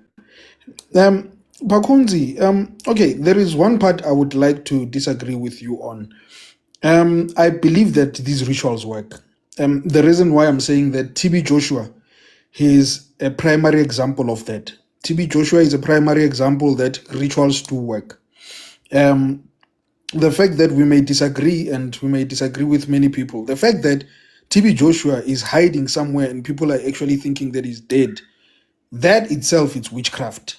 I believe that that idiot, that father of devils, is still alive and hiding. So it doesn't mean because you do not believe in it, it doesn't exist. It doesn't mean because you don't believe that that thing is there, it doesn't exist. TB Joshua is one of those people, and we've seen pastors that have went to Abu Mozambique, where when they come back, the type of powers that they have. You know, we've seen people planting pig heads, and after they plant those pig heads, we have a whole lot of people going to their churches. That's a ritual itself. So I firmly believe that they work. Coming to your government, Pakunzi, don't you believe that if pythons can swallow money and rats can steal education money, don't you think those are rituals? Don't you think that was witchcraft? Those were hearsays. They were not proof of that. They were just someone just making things up. We knew the money were taken by people, you know. Don't mind them. Don't mind us. Don't mind us. And we never probed them, unfortunately. We never probed them. And then, Pakunzi, I wanted to ask this. Hey, people must not kill me, especially Nigerians. The black and red, the guys that like wearing black clothing and red heads, aren't those people ritualists? Yes, they. Just a moment. I'm asking this for you, Jolofinas. To protect you, Jolofinas. For you, Jolofinas.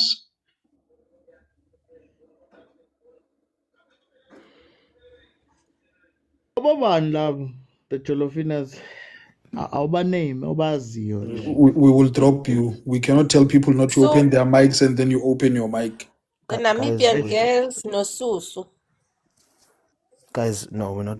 Please, let's just try Yeah, to let's not do that. I'm just waiting for Pakunzi, and there is a reason why I'm asking that. I'll give you 1 minute, T-Pain, to finish when Pakunzi is finished. Pakunzi lives in the suburbs. Did you hear Hadidas? Hadidas don't go to Lagos. Sorry, just a moment. Yeah. You don't find Hadidas in Lagos or Mako. This guy lives in the suburb. He lives in the same place as Tinubu when he's in Nigeria. Hadidas don't even go to Banana Island.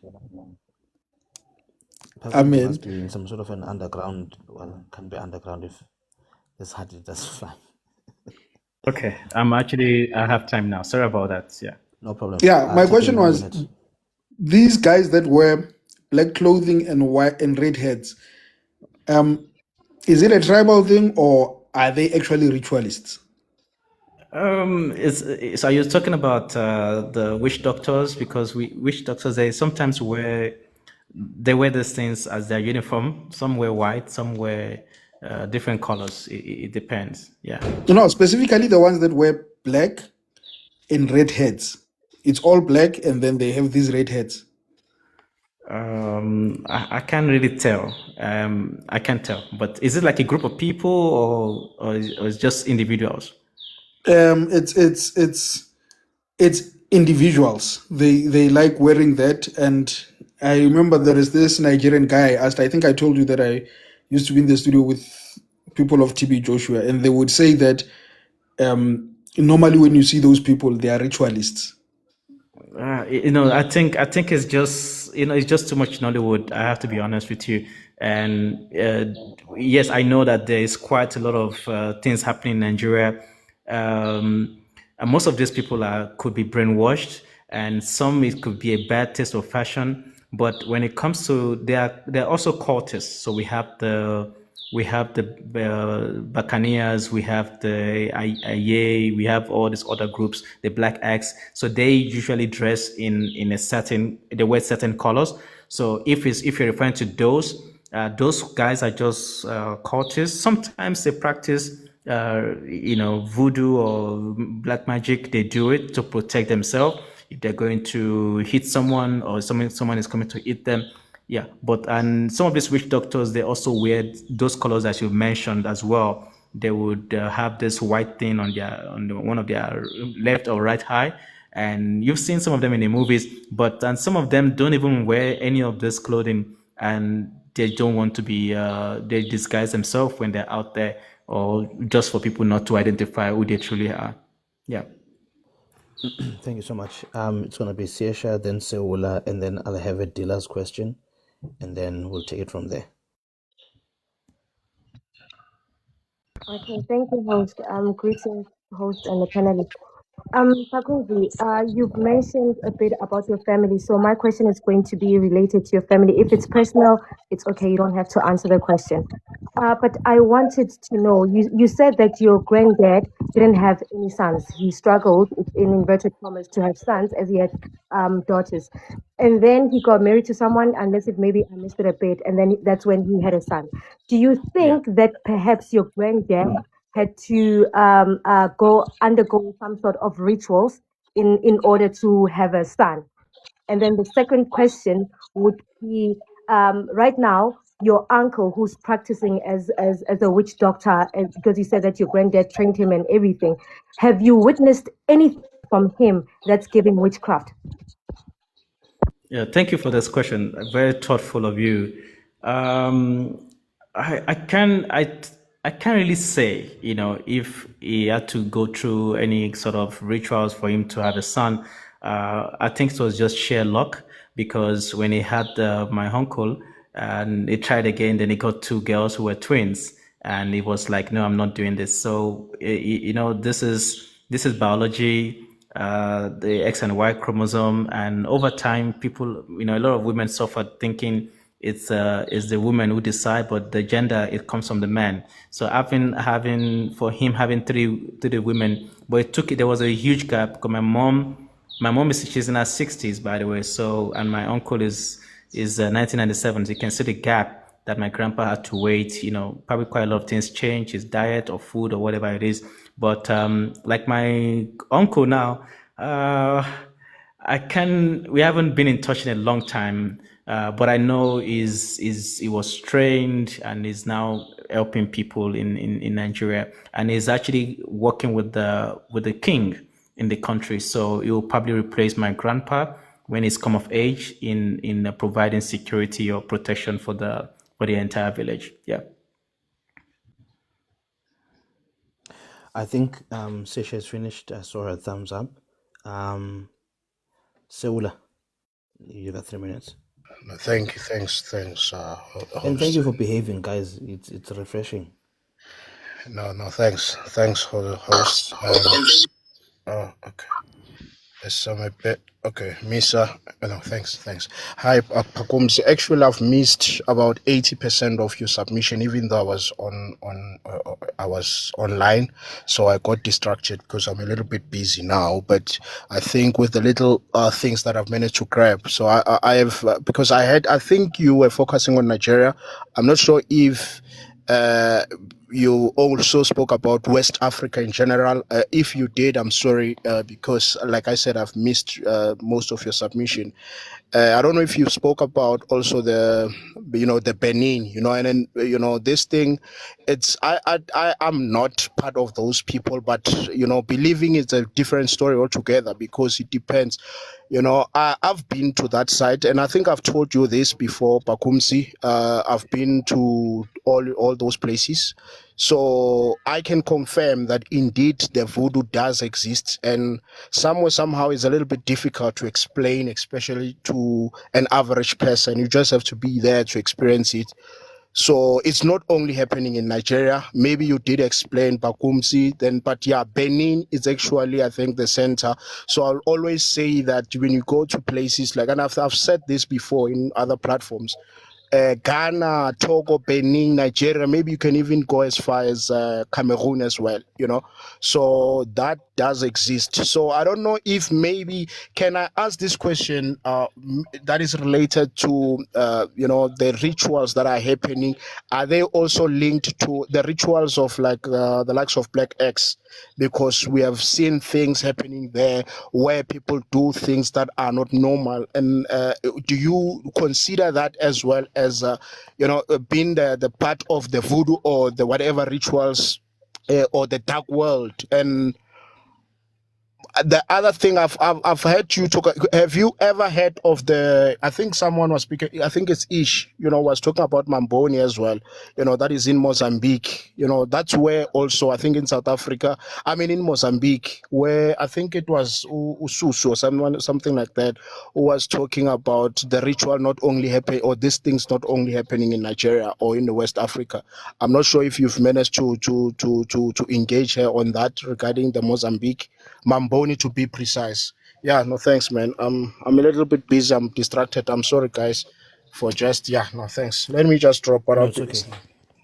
It's okay. Thank you so much, Seula. Pakunzi, you wanna take that question or? Okay. No, So I'll quickly take it. yes. So yeah, I did touch on it, and I did mention that there's Voodoo Festival in Benin, Republic of Benin, and they're quite stronger even than Nigeria. And you would also find people from my tribe actually flow into Benin. They are part of it. Some of the Yoruba people are actually trapped in Benin. And modern day today, you find Yoruba actually across West African side.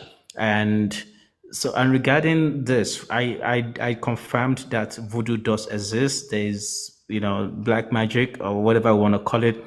But my argument is just that not so much people, most of the people that are using it now, most of them are not what they say they are. And most of the people now are just scamming people. And that was just my conversation around it. Like quite a number of them are just, playing tricks on people. And which is also, and for those who were actually, there's a good witch doctor and there's a bad one. So there are those who actually, they are there for solutions. You'll find them wearing white. So those are the ones who actually go to find the bad ones. When I started my story about the woman who actually had the chimpanzee experience, they had to go look for this Ayilala. Ayilala people, they are the good doctors. They come to find solutions. Even if the community is confused or there's a problem, the king usually consult them and they will advise him. They are actually kind of strong. But we don't have more of those people any longer in our society today. Some people may just can mumble one or two things together and just make all this weird prescription. And they are not known to be using body part for anything. They are there for solutions. Thank you so much, Pakunzi. Susu, I've noted your hand. I'm gonna give you now just a couple of things first quickly. Pakunzi, I do have a couple of questions for you. The first one Yeah, sure. is the push and pull between traditional belief versus the criminal justice system. Who is winning that fight there? Because are people not scared of the criminal justice system and more scared of the traditional pull of side of things? That's the first question, and then I'll get to the second one after. Nigeria today, we all heard about Dele Parotimi, who actually published a book about the state of criminal justice system in Nigeria. So there's lawlessness in Nigeria, lawlessness.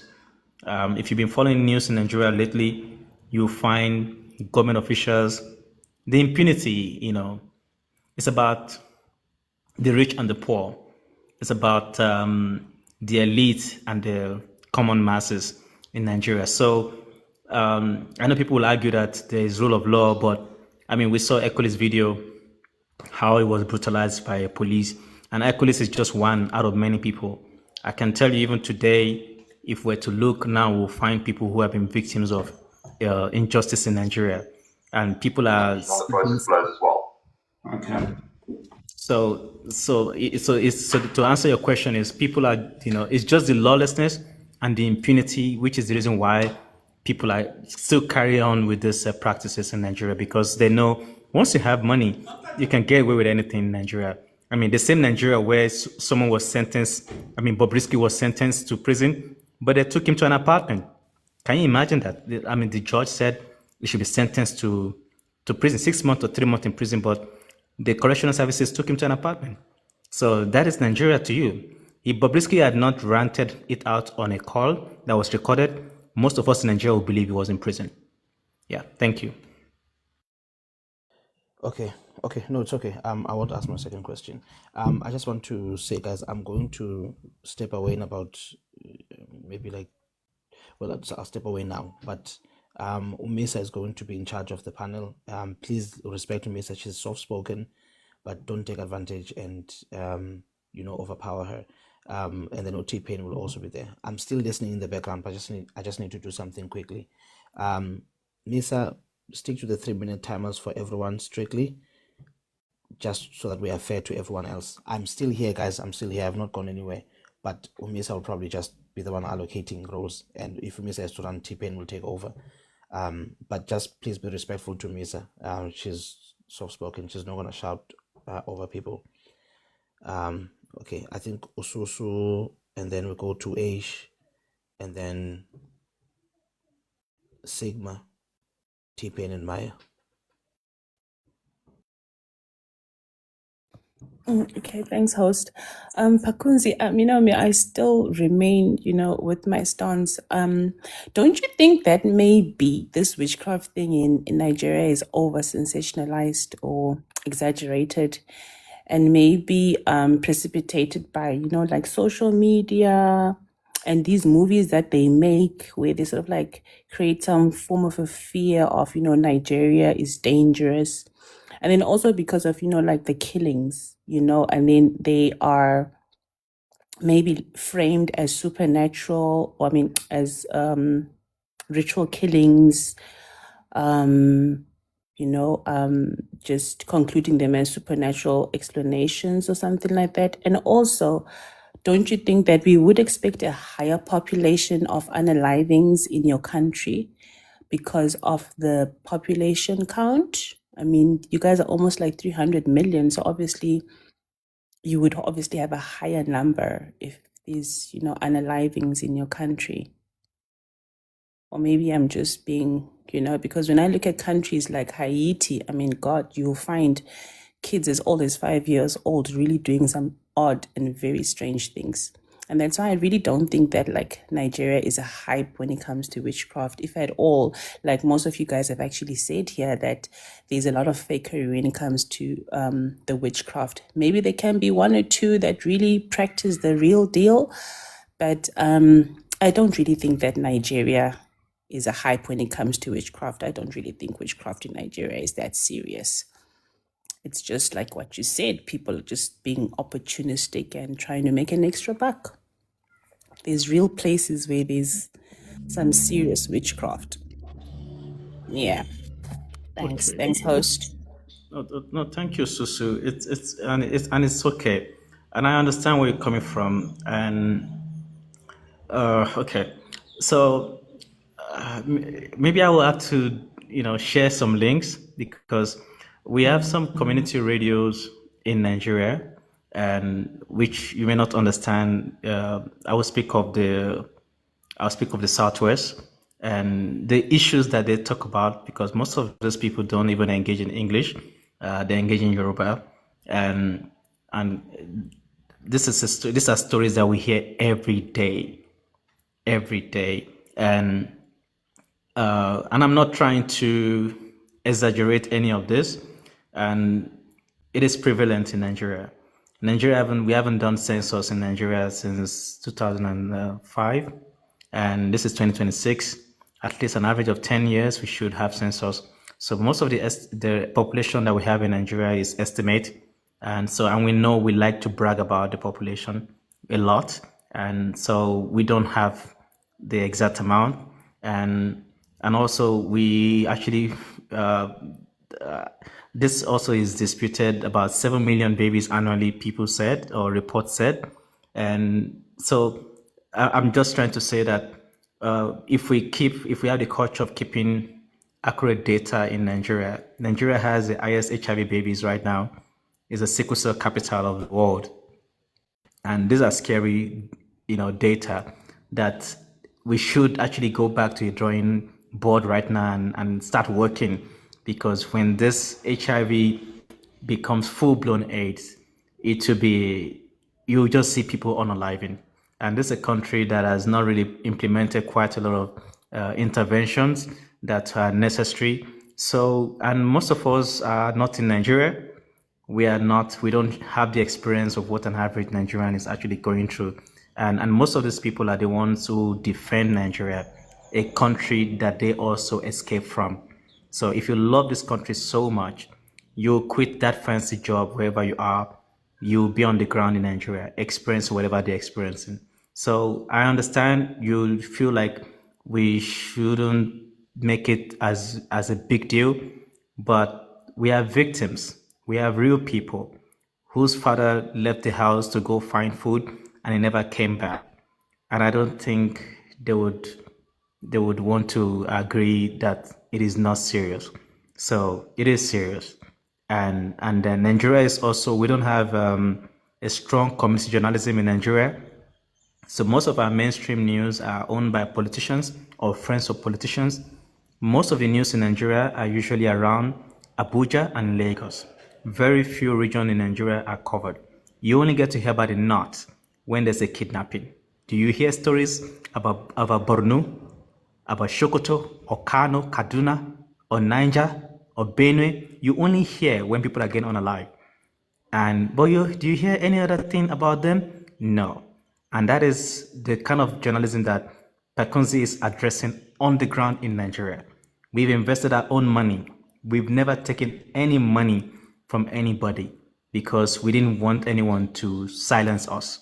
And yeah, so I understand what you're saying, but we are training journalists and we are archiving this data. We built an API where you can, just the way you feed news from AFP, Reuters to your system, we built this system in Nigeria so that in the end, like SABC can pull a story from Onitsha now or a story from Jos in Nigeria. We don't have that.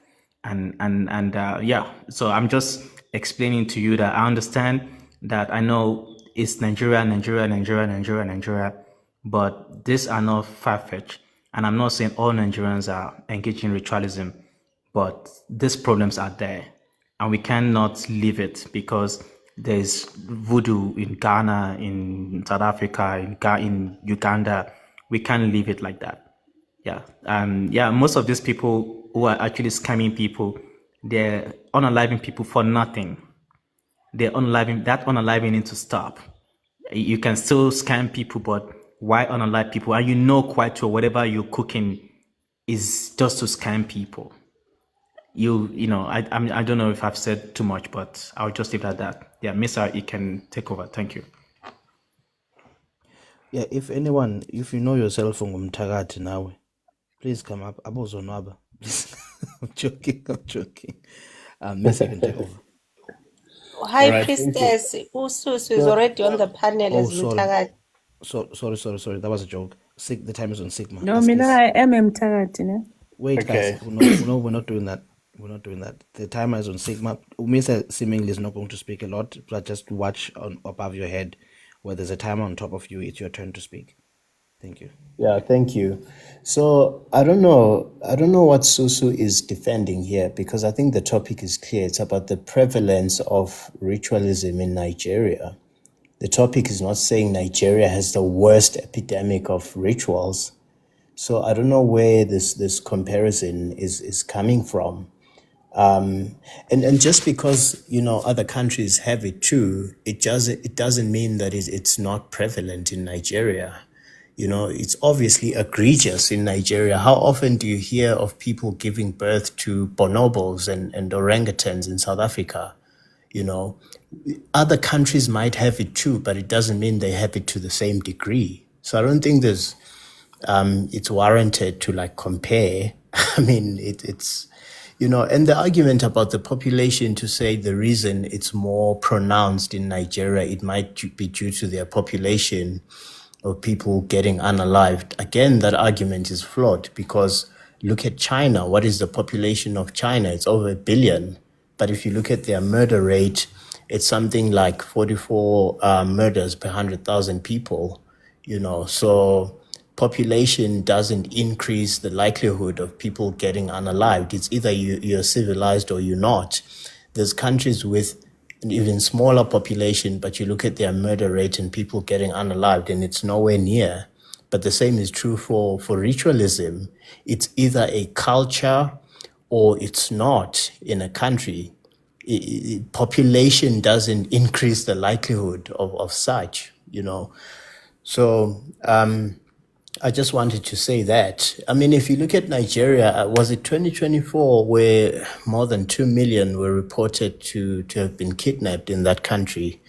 And this was according to the Bureau of Statistics of the country. I think Pakunzi can confirm this. I mean, are you going to tell me it's because of the population? No, it's because of the breakdown of law enforcement. It's also because of the breakdown of just morals in the country, where it's so prevalent that life has become very cheap in Nigeria. We also have our issues in South Africa, but it doesn't mean that, we should be roped in, even when the topic is clearly about a different country. I just don't see the logic in that. So yeah, I mean, do other African countries have instances of rituals and witchcraft? Absolutely. But is it as prevalent as it is in other countries, such as Nigeria, Togo, and all of these countries? Absolutely not. So two things can be true at the same time.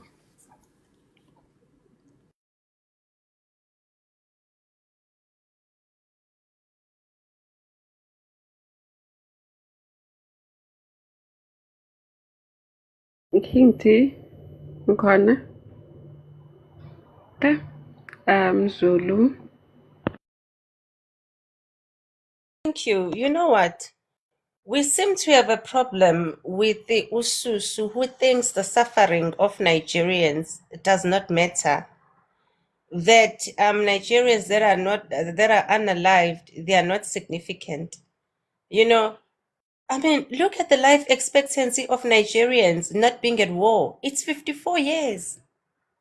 What are they losing their lives on?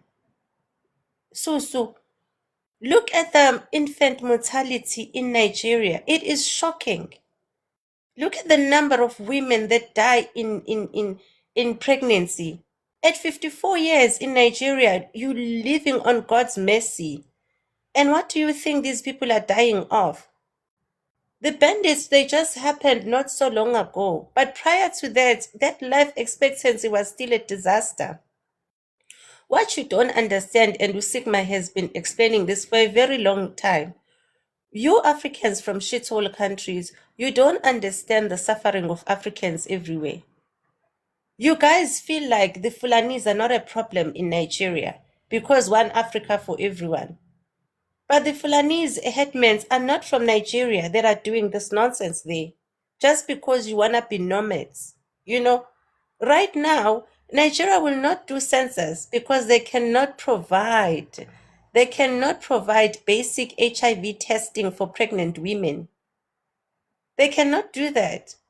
So we are at a time whereby even young girls, I was listening to another Nigerian podcast whereby the bandits will go to a man's house and take his wife and daughters and rape them in front of the men and tell the men to take them back home afterwards.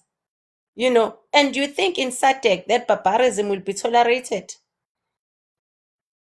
You all need to clear your souls. You really need to do that. You're going to tell us, oh, South Africa has HIV. What are Nigerians dying of when they are contributing 40% of HIV babies to the world? What is the HIV prevalence in South Africa compared to Nigeria? Ours, it says 0.2%. And if we were to look at the data, it is impacted. Our data is way better when Zimbabweans and Mozambicans are at home. Because your women come in with a baby on perineum already to pop, they're not getting antenatal care and getting HIV treatment. And we even struggle to get them to take the treatment and bring back their babies for PCR testing as required, as part of our intervention program. So stop this nonsense whereby you think backwardness is a class thing for Black people. But Stop it. it's not witchcraft. Like you said, it's crime, it's poor healthcare, it's It's got nothing to do witchcraft. with witchcraft. Nigerians are HIV losing is their not lives at witchcraft, the sis. It's altar not of witchcraft. witchcraft. You Nigerians, listen, a BBC documentary was showing this. Jolofinas are coming on the platforms crying that these Nigerian men were causing them to have stillborns because they wanted to use their newborns. You must be serious, man. We know of Nigerian men who are putting cytotec, misoprostols, tablets in the drinks of Jolofinas in this country. It's happening, and I'm a doctor, I'm aware of it. So don't ever do this. The suffering of Nigerians everywhere is the suffering for all Africans. And look at what Kagame did in Rwanda.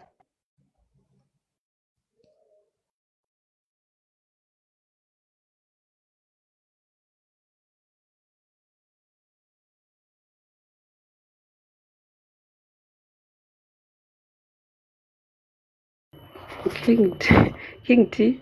Okay, it will be Maya, then Susu, I think, and then Seula. Guys, you can still ask Pakunzi some questions, okay? Yeah. King T, I think he's still busy. Shamutana Bantu.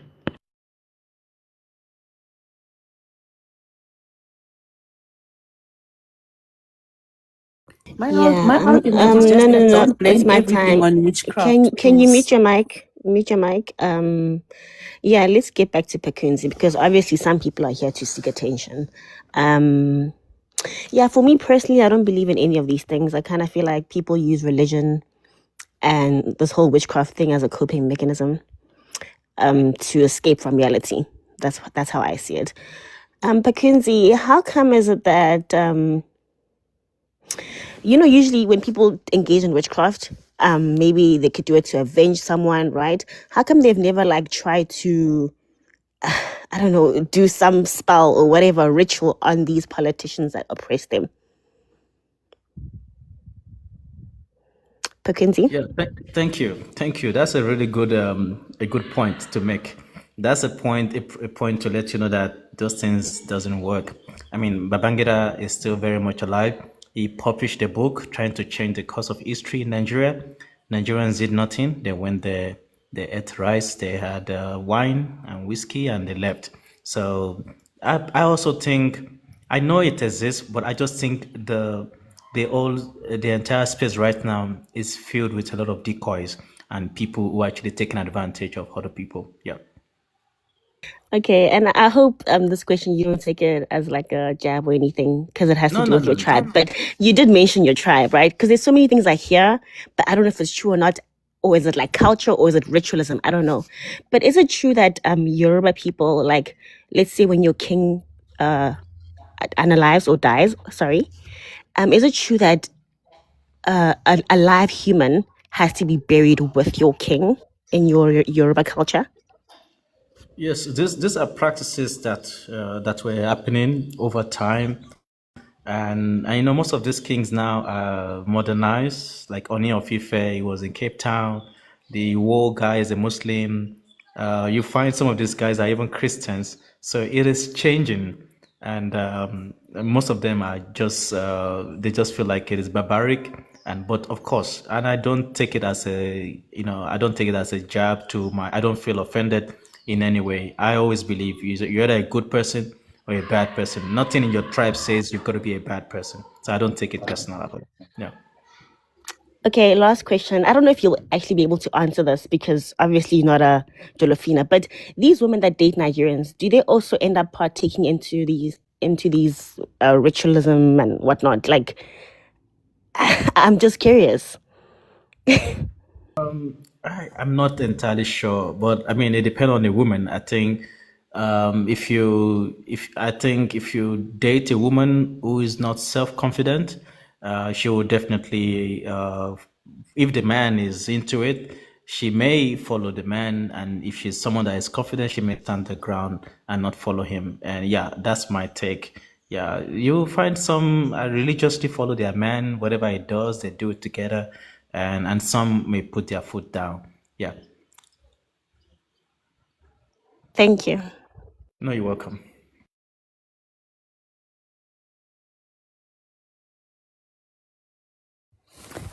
Guys, please don't get me wrong, man. Like, I'm not like being like unkind towards the Nigerians population, like what Aish is saying. But what I mean is that, you know, like, we can't be blaming everything on witchcraft. I mean, come on. We're living in a different century now, you know. Yes, witchcraft does exist. You know, I agree 110% on that. But then we can't just blame every little killing that happens. We say, oh, it's witchcraft. Every child loss, it's witchcraft. You know, each time a person Susu, gets sick, it's witchcraft. Yeah. how much time? Hmm? What did you say, Aisha? I didn't hear you, sis. How much time must pass in Zimbabwe before you declare a person dead if they are missing? It's just the same as in any other country. I mean, No, like, no, it's not.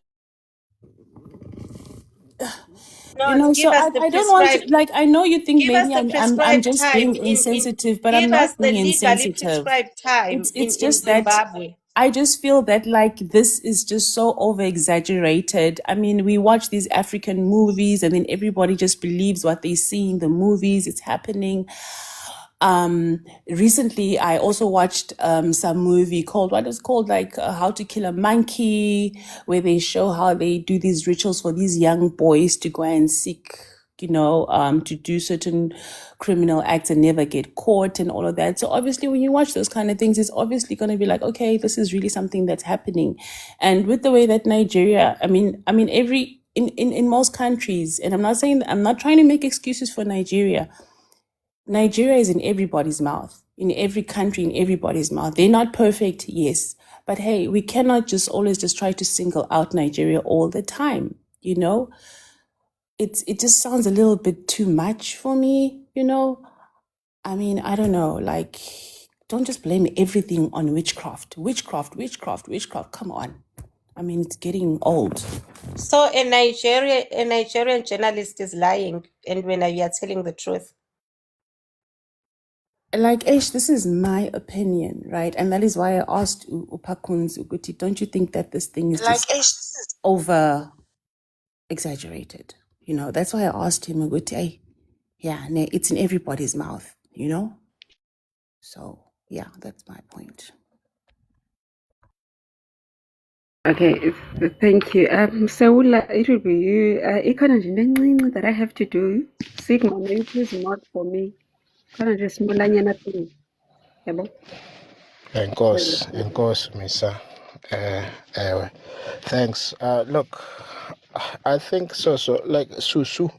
Sorry, man. Susu. Look, can we not talk about the movies today? This is not about the movies. And this is not even about our opinion per se, right? And hence, for you to actually understand what is happening in Nigeria or in West Africa, you have to actually go to that region for you to actually experience and say, because it's a very little difficult to actually say it is happening or whatever, or convince, because this perhaps you might disagree based on your own live or observation. Look, For me, really, today, I'm saying this because, I heard you saying that we're modernizing things and whatever. Like Nigeria, not only Nigeria, I've said, like in West Africa, and I'm not sure if you're aware, there is, and perhaps maybe Pakunzi have touched it. If you go to that region, there is a religion, if we were to put it as a religion, called voodoo, right? Where they're doing this openly. They even have festivals. They even have it's their way of life, right? Especially in Togo. Remember that in Benin, Togo. Hence, I even said, if you go to Ghana, you go to Togo, you go to Benin. Is it Cotonou? And you go to even Nigeria, to go as far as even Cameroon, you will see what we're talking about. You understand what I'm saying? It's not about, look, put feelings aside, put everything aside that you think. Just go and ask any Nigerian who's honest, they will tell you, or just go there and go to those regions that I've said. You'll actually somehow experience it. And I actually advise you to go there and actually to Benin for the festivals. These are not really, it's very difficult, and I understand from maybe your own observations, very difficult. Remember, SADC in general, I would say SADC, it's more modernized. You understand? And maybe even the culture and whatever, and the religion, not to say we don't have those things, but those things in the SADC, as we say it is something that we hide. Some of those things, they do happen, but they hide them very well. But if you go to those areas that I've told you, it is open and it's something that is real. All right, people do rituals, real rituals. All right, you can go and do the research also about the Black X and what they're doing, where they actually even slaughter. I'm sorry, TikTok, abantu. I hope you get what I'm saying. So let's leave feelings aside and let's talk about what is happening. And it is real, especially in West Africa. I've said this maybe in other platforms before.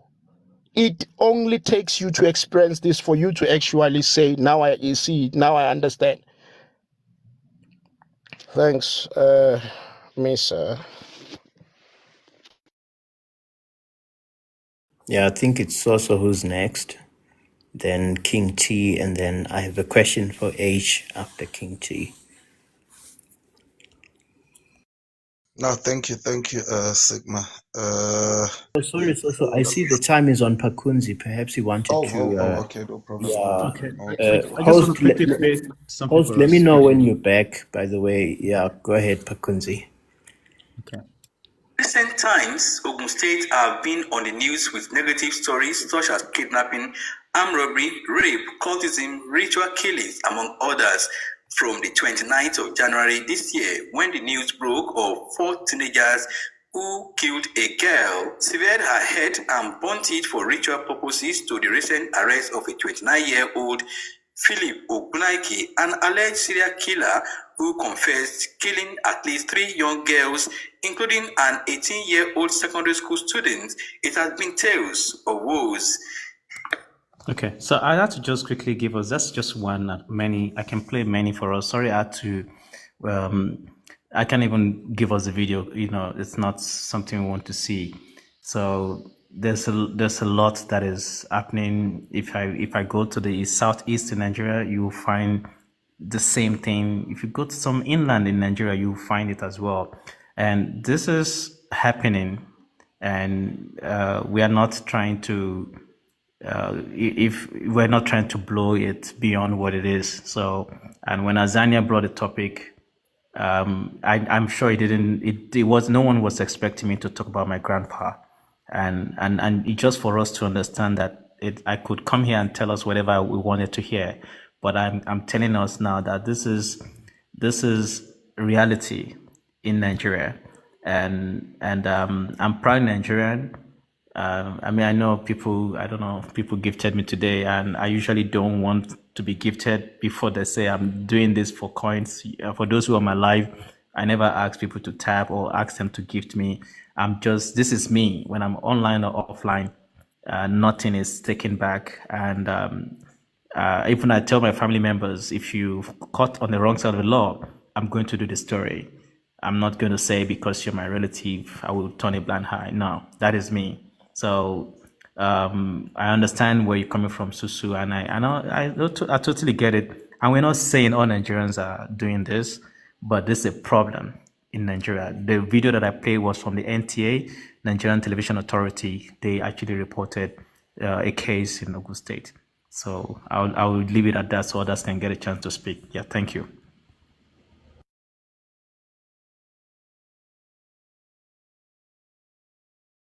Yeah, T-Pain, are you there? I think, okay, I'll come after Soso because I have a question, then I'll make space. Okay, but you don't have to drop. Still want to figure out how I'm going to use you as a ritual. So, you can come in. Thank you. Greetings again. Ututula Queen, once said something, I think it was a month back, that foreigners love making themselves the center, of the topic. Let's stop doing that, guys. This topic is about Nigeria. It's not about Ususu. Let's focus on the topic at hand. And Pakunzi, are there any documentaries that you can recommend so we can watch Lapa on YouTube, bro? Yeah, I can If there DM you are, some please links, share them. quite a lot of them. Yeah, You get a pull. please. It's a lot. And it's weekend, you can binge on them for the weekend. It's a lot of them. Yeah. Yeah. Nah, thank you, my brother. Please do. And time, you can chow my 2 minutes. I'm dropping. Okay. Time. Thank My you. 2 minutes and Thank you. Pakunzi, we have to thank God your grandfather didn't leave a recipe, because Tinubu would have DM'd you by now. And I know my head would have been on the table of rituals. So, I mean, at least he was a good man. He saved humanity. Now, I want to ask you this. What would it take for Nigerian government to do like Kagame did in Rwanda, whereby he banned churches and he banned rituals? And he said, for you to open a church, you must have a degree in theology from a university in Rwanda. What will it take for Nigerian government to do that? That's a good question, Mzulu. When Maya was making a submission earlier on, she had to have a pre-apology to say, hey, I hope you won't feel like I'm attacking you. And sincerely speaking, I don't feel offended. Even someone is telling me the truth, Pakunzi, yeah, you are this, you are that. If it's the truth, I'll take it. I'm not perfect. And I think that is the first step for Nigeria. We have to take ownership. We have to take accountability. And you should know that the government, they are a product of Nigerian society. So the government are the same people that are complaining. An average Nigerian will tell you, I'm leaving Nigeria because it's bad. But you get to South Africa, you misbehave. Mozambique, misbehave. Malawi, misbehave. UK, misbehave. Everywhere you misbehave. India, even Japan, misbehave. As far as Suriname in South America, so that you realize that the problem is the government is not the problem, it's the people. And it begins with accountability and just taking ownership and wanting to face it, the desire to fix ourselves. And you start seeing those changes. And so to address the church, and I tell you, if we have a live like this about churches, you'll be shocked the things that I know about the churches, including Nigerian churches in South Africa, including Nigerian churches there. So I just feel like most of us or some of us are just greedy and wicked.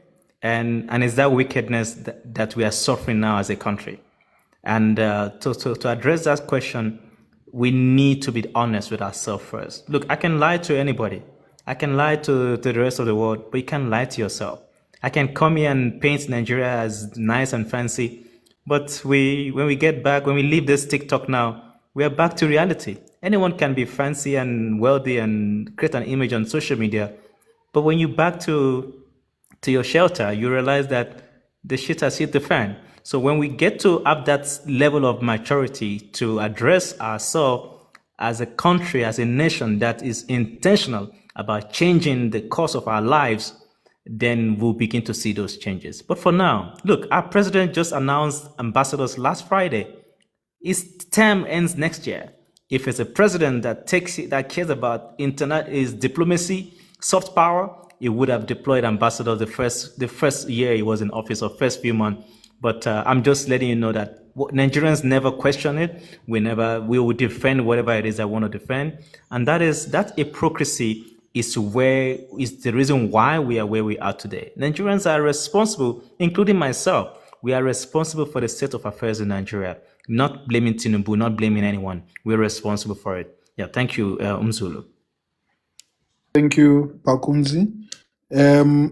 Konjikema. Sigma, my money ritual. You can ask your question. Okay, thank you.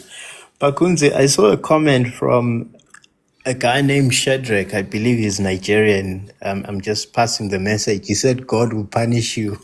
But Thank you. That's a typical Nigerian way to insult someone. Thank you. Right. So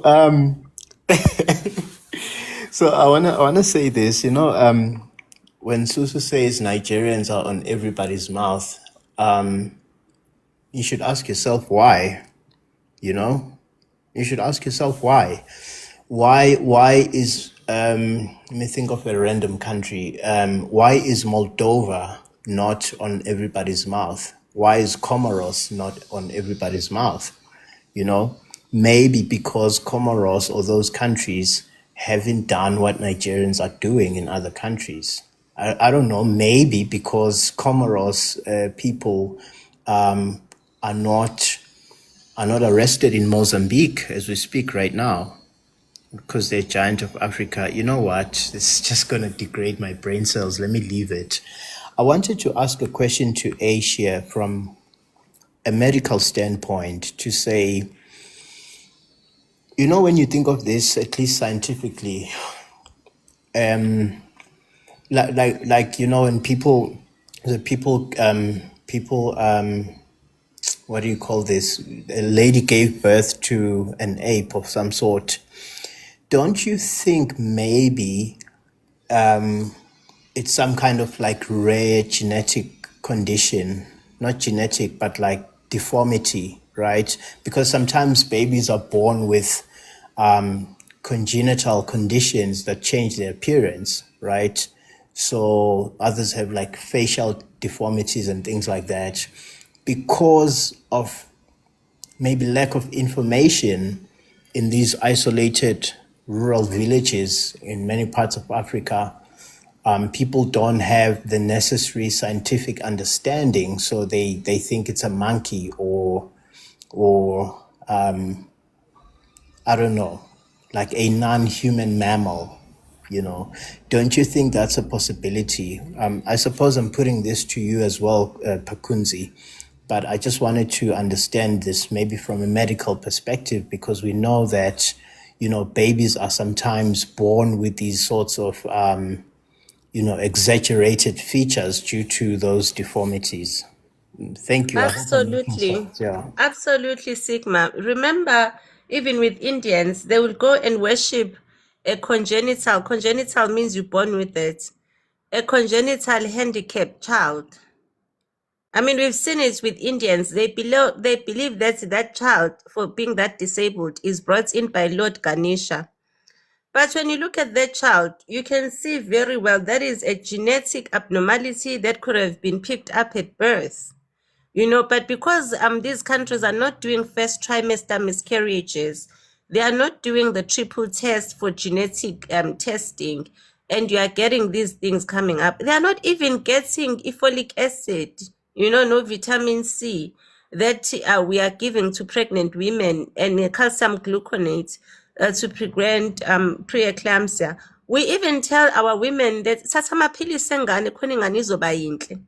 so that children don't get a spinal bifida of what is a very bad condition to live with. Children don't live past the age of 5, you know.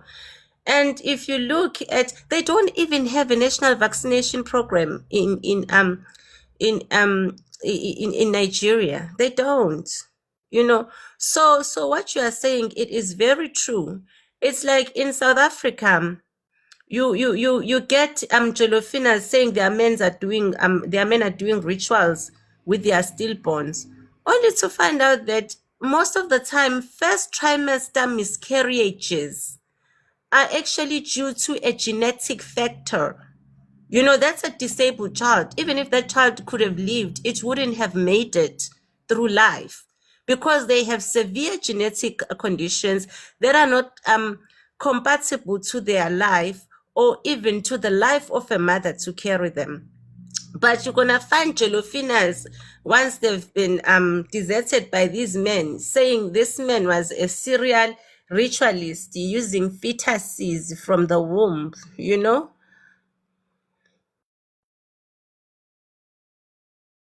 Pakunzi, the question was also posed to you. You can come in. Yes, thank you, Sigma. That was actually really, thoughtful.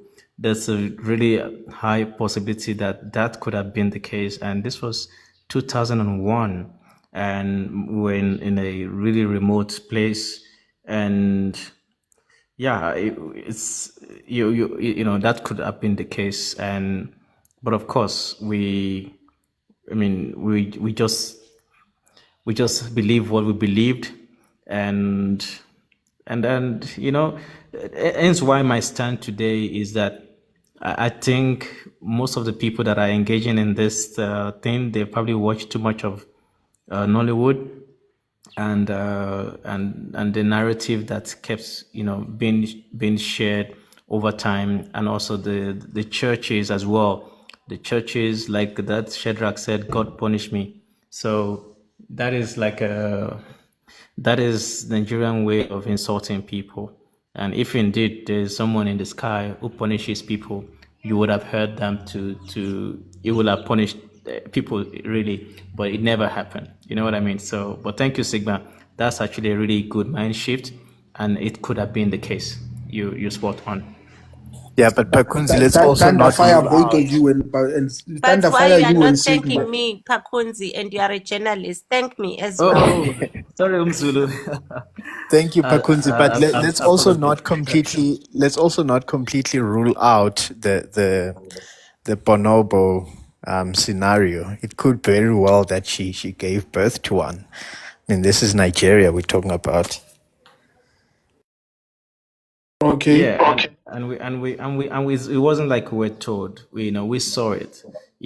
And it had there was like Okay, a can you? Guys, okay, yeah, sorry, please. I once delivered No, guys, we a have two child people that without a haven't head. spoken. We have two people that haven't spoken. I will bring you back, my sister. Sosha had a question for Susu and Pakunzi. Say, Sosha Nguvi. Thank you. Thank you. Thank you, T-Pain. Actually, my question is for Susu. You know, she said that we should move away from actually the whole issue of Nigerian stuff. So I want to bring it close to her in Zimbabwe. I believe she's from Zimbabwe. So Susu, I don't know if currently you are in Zimbabwe or you are in South Africa, but my question to you is with regards to a particular church that's in South Africa, but it's a Zimbabwean church, right? To describe it for you, they wear white clothing and they always by the riverbanks. Now, my question to you, because I mean, you saying that not everything is witchcraft, and granted, we get you. So, these practices that this particular Zimbabwean church practice on a daily basis, whereby sometimes when people, not sometimes, in most cases, when people go to those church, whatever Zimbabwean church it may be, they always find people's names written on papers and what's the word uh, tied into a knot, goodness me, tied into a knot, whether with red strings or whatever it may be, or even people's clothing, it's like there's some sort of shrine thing going on there. Do you then, as a Zimbabwean, are you then saying that that's witchcraft, or is it really a prevalent thing, that it's a religious thing that goes on in Zimbabwe? So my question basically is, with that particular church that we see in South Africa, that's a Zimbabwean church, do you think they're practicing witchcraft, or it's just a Zimbabwean religious church? I think it's got nothing to do with witchcraft. I think it's just people that are trying to exploit poor individuals who are most probably trying to get away from poverty. I mean, it's just a scam. It's just a scam because, why would you be bringing in, if you claim to be religious, spiritual, biblical, why are you bringing in witchcraft? These are just people manipulating and exploiting people who are desperate. That's all it is. Most of this stuff doesn't even work. So the fact that they find people's names there tied into a knot, and people's clothes, and all of that, you don't believe that's witchcraft? It's exploitation, people being guy. exploited. It's exploitation. It's like those pastors who make individuals eat grass and eat snakes and drink all these funny concoctions, drink Jake and Andy, so that they can receive some form of healing. It's just the same practice, but just a different method. That's all it is. Thank you. I just want to say this. Okay. Thank you for volunteering, Social Guve, because I need to add. I have 2 more requests here. Just need to be fair. You can drop me as well, King T. I'm good. Thanks. Okay, yeah. Before you leave, man, I just wanted to say we actually understand where you're coming from, Susu. There is no ritualist that will go to Zimbabwe to do rituals with Zimbabweans, because you actually have nothing to offer. Even in ritualism, you are still poor. Your spirits are poor. Your body parts, we cannot do anything. They come with odor, equap and all that.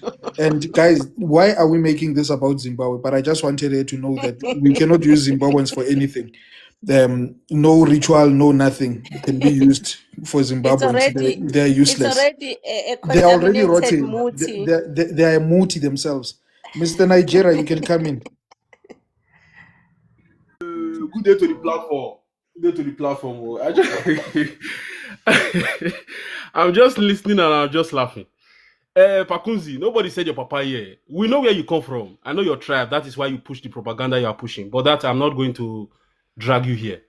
When I have a particular time that just me and you, a particular platform that will be cohesive, not with these Black South African people, then I will really deal with you. But for the now, South Africans, you guys are always so proud. Oh, South Africa. Oh, South Africa. Every time you guys come on this platform and talk South Africa, I sat down 4 days ago and I was just thinking in my head, why are you guys so proud of South Africa in the first place? South Africa is not a homogeneous society like Nigeria where you can say everybody there is black. Majority of the infrastructure you guys brag about is the Muzungus. What is the GDP of Black South Africans? What is the GDP of Black South Africans? Now, when you are talking about ritual, let me read for you. This is your country. 1 second. Kidnapping rate in South Africa.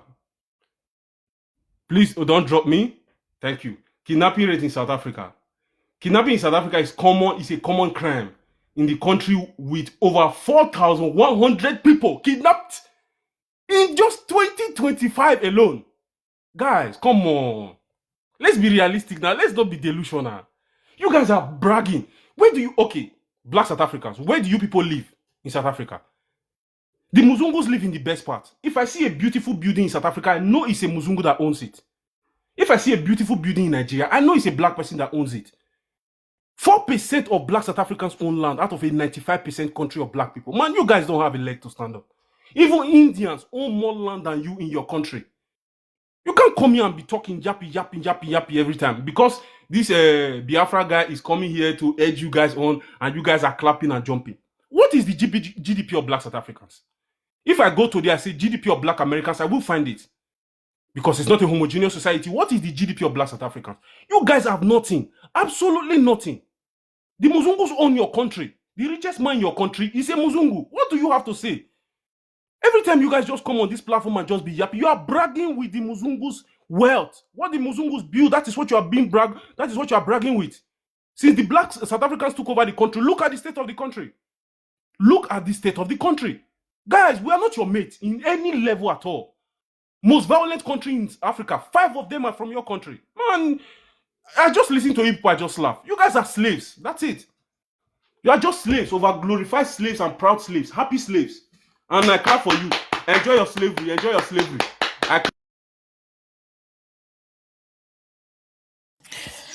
I see that the bonobo that the woman gave birth to, Pakunzi, has grown up to call himself Mr. Nigeria on TikTok. So all I have to say. Who dropped him? I don't know. because Can you please because I was gonna describe give a it to. bonobo for me? Can you paint a picture of a bonobo for me? Sorry, guys, I was gonna give this to the host to answer actually when he Now, was talking I about mean, that guy the is GDP and all delusional. that. He just said Pakunzi is a Biafran. Yeah, And now, well, Sigma, can you please describe a bonobo for all of us, no, guys. for posterity? Yeah, we'll give him time to do that. Let's give Sweetheart and Sbuda after Sweetheart. Sweetheart, Oh, thank you for the opportunity. I I wanted had to to ask. prioritize you, otherwise, Rasta was gonna deal with me thoroughly on his Oh, life. stop it. Oh, stop it. Okay, I have a question for Pakumzi. Pakumzi, what is your opinion or how you view Christianity from somebody who grew up in Nigeria and was exposed to this kind of these kind of situations, you know? Thank you, sweetheart. And yeah, I used to be a really strong Christian, like a really strong Christian. I even had a fellowship when I was in varsity, and over time, I was asking questions. I used to go to a lot of Jehovah Witness sessions and other denominations, but as of now, 2026. I'm not a religious person any longer. I don't really believe in God. I don't pray. I don't do any of those things. Yeah, I just think this is just my own opinion, and no disrespect to Christians. My dad and my mom, they are Christians, and one of them is a deacon, and they love God, and they know where I stand when it comes to church. I just believe in treating people the way you want to be treated. I'm a realist, and that has really been the way I see the world today. And I also think, hence why I think most Christians and Nigerians are just charlatans, and we don't love God. I always say that if you love God, you will have the fear of God, and that will reflect in your behaviors as a Christian. But in Nigeria, we see the opposite. So, and of course, people are allowed to disagree with Pakunzi's opinion. It's just my opinion. That's the way I see Christianity. Yeah, sweetheart.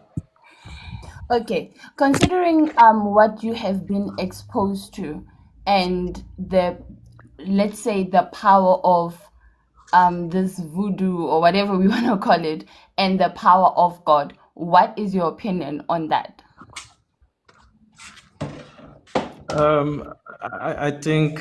I don't think there's really any power from any guy in the sky. I don't think there's any power in the Bible that can actually confront this dark power. I don't think so. I think most of the demonstrations you might have read or heard or seen in movies, they're just fictions. And unless maybe we want to see one or someone wants to really demonstrate for us, but I don't think it's actually true. Looking at the foundation of Christianity, how it was introduced to us, and the inconsistencies and the flaws in the Bible in itself. I've read the Bible. I just read it like every other book. Hence why I can engage in the stories in the Bible. King T-Pain was on my life when we were actually discussing the Nigerian pastor. We started unpacking the tithing the offerings and the Pharisees and grace and all those things. But I just think if we were not colonized, we may not have been introduced to it. And if we go to the West African part of the world, you will see the trace of slavery. There's even a place in Jamestown in Ghana where there's a church, and underneath the church was actually where slaves were kept. You can imagine people worshiping God, and right beneath them, African slaves were underneath them to be shipped to South America or wherever they were sent to. So there's just a lot of things. People are allowed to believe what they want to believe, but I just think quite a lot of this are from brainwashing, neocolonialism, and with Nigeria, they're just social issues. I mean, Nigerians pray for good leaders. Nigerians pray to get a job. Nigerians pray to not be run down by a car. Nigerians pray for almost weird, funny things out there. And this is just something that needs to be fixed. And even pray for your husband, you know? I mean, how would you pray for your husband? I mean, we pray for something like that. So, but these are things that we still pray for in Nigeria, which I think is kind of weird, according to Pakunzi's opinion, and which I think is the reason why Nigeria is where it is today. And a lot of Nigerians still pray for Nigeria to be better, you know, which I think is not the case. You can't pray for good leadership. You just have to put in the act. It's like you are a boss of a company and your employees are misbehaving. Are you going to pray for them to change their ways? Of course not. You do the needful. So it's just some things are not practical, but in real life. But we want spiritual efforts to make the magic for us. Yeah, thank you. All right, thank you. Pakunzi, you forgot the prayer for visas. Oh yeah, we pray for visas. We pray for everything, like everything. We pray when some people get visas to South Africa. They do a Thanksgiving, by the way. Okay, thank you, Pakunzi. Guys, Nigerians, you will never finish me. Report me again. Report me again. Mkaba, you can come in.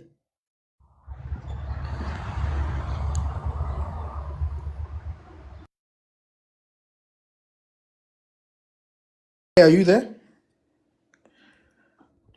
Okay, I won't drop you. Maybe. Oh, Mkaba, are you there?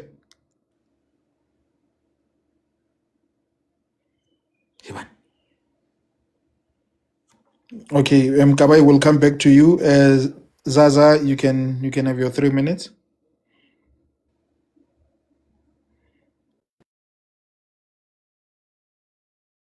Okay, let me send you a mic.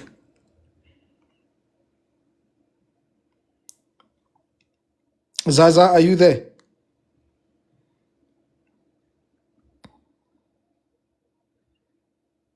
Zaza? Okay, Mkabai said she can't speak or he can't speak anymore. Prop Solver, this time you can come. We're not going to do anything to you because we're speaking about your country. Come and have your say. Yeah, can I just come in the meantime? But you are busy eating skowski in there, man. Swallow pain. I'm actually eating a goosey. So, first of all, the guy that was here, I mean, it's a dumb question because what do you mean the GDP of Black South Africans? That's so dumb, right? But if perhaps I were to take just the township economy alone, I think last time we spoke about it, it was sitting at 900 billion rand. That's roughly 10% of the GDP of Nigeria, you know, because it's around 8 or 9 trillion naira. So I hope that answers him.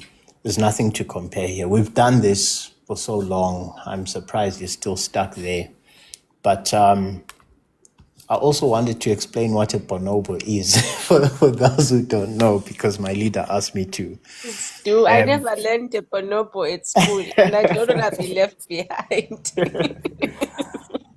So, I mean, those that watch National Geographic and all of these sorts of channels will know, but a bonobo is basically an ape, right? It's a type of ape, but it's a very evolved ape, okay? And they are our closest relative, actually, because we know, we share more than 90% of our DNA with them. And in terms of their appearance, they're very dark, and they tend to have pink lips and pink anuses, right? And you mostly find them in rainforests. That's their natural habitat, and they're very common in West Africa and few other parts of Africa, such as the Congo and what have you. So the one that came here to argue with us is the one that the woman gave birth to, that Pakunzi was telling us about. So he has grown up now to hate South Africa. That's another thing we know about bonobos. They tend to hate South Africa. There's a bonobo that hates us. Yeah, they don't like South Africa. We've made it to the extraterrestrial space. You know what you've It's because explained. our weather, we have a very European weather, so they don't like us very much because of the weather, because they're used to rainforests and like extreme heat and things. That's what they're adapted for. So You know what you've Pakunzi, just can I ask you a you question, know what you've Pakunzi? just explained. That's fine. Kancane bandla.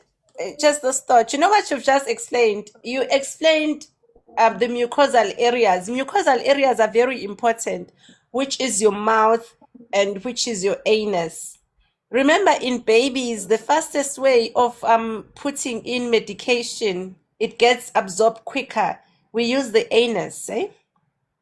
So the bonobos are really sensitive then, there's medical proof to this. I mean, and also when you look at maybe herpes, that's why they grow up, they develop an obsession with nyash, because it's a biological instinct that drives them to sniff around and in order to mate. So we see these are scientific observations in their behavior. Pakunzi, I needed, guys,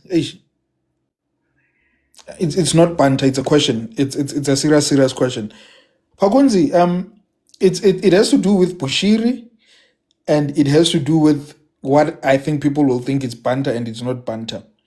Pakunzi, if you're saying you do not believe in rituals and all that, how did a guy like TB Joshua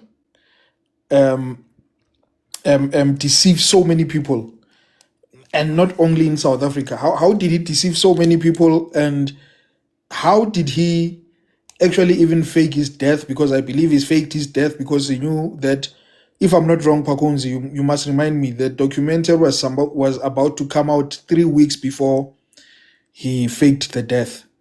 How do you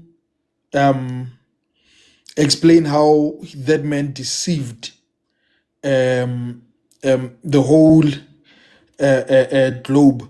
And number two, it's that's why I said it's not banter, but when Sigma and Uzulu were speaking this, I'm just reminded of this. When you go and check the ghost DNA, it says that these people had sexual intercourse with ghost genetic what. And I believe that's ritualism. How can one nation go and sleep with a ghost what? And that nation is known for rituals. Okay, yeah, thank you, King T-Pain. Yeah, I've forwarded Sigmal's name and Umzulu's name to the president in Nigeria, so they will need to explain the bonobo in Abuja.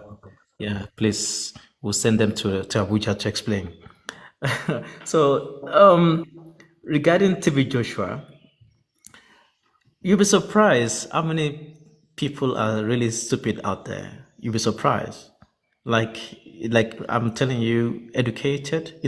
People confuse degrees or education for knowledge, and of course, sometimes you have this knowledge and you don't really get to use them. So look at a country like Nigeria, where we brag about all this brain, this inventions, like then we could consider Nigerians are expected to be smart, really smart. But look at Nigeria, look at our country. You see, so what is the point of having this education when it doesn't even reflect in our society? You see, with TB Joshua, it started for a long time ago. And that lady, I forgot her name. I think the lady, she was also in the BBC interview. She actually produced a documentary before BBC, but the documentary was dismissed. People think she was bitter because she got kicked out of the church. So Tibisha is actually Is it the lady that South African lady? Because I know no, even no, the South no. It's the African Nigerian lady one. did No, some. Oh, okay. the Nigerian with the glasses. She personally did a video, which was the first part, and the BBC actually built the documentary on her work. She worked closely with him. She blew the alarm on TV Joshua, but people didn't want to listen to her. Yeah, TV Joshua is a very manipulative person, and he also masks this deception with philanthropy. So he gives out a lot of givings, food, a lot of things he gives out, and that is even people say to you that, oh, but he support us. So what now? So that was the level of deception, the level he would go. I mentioned the videos that he does. So he has a television station, and most of those editing were actually stitched, and some of those miracles are faked, and also the prophecy as well.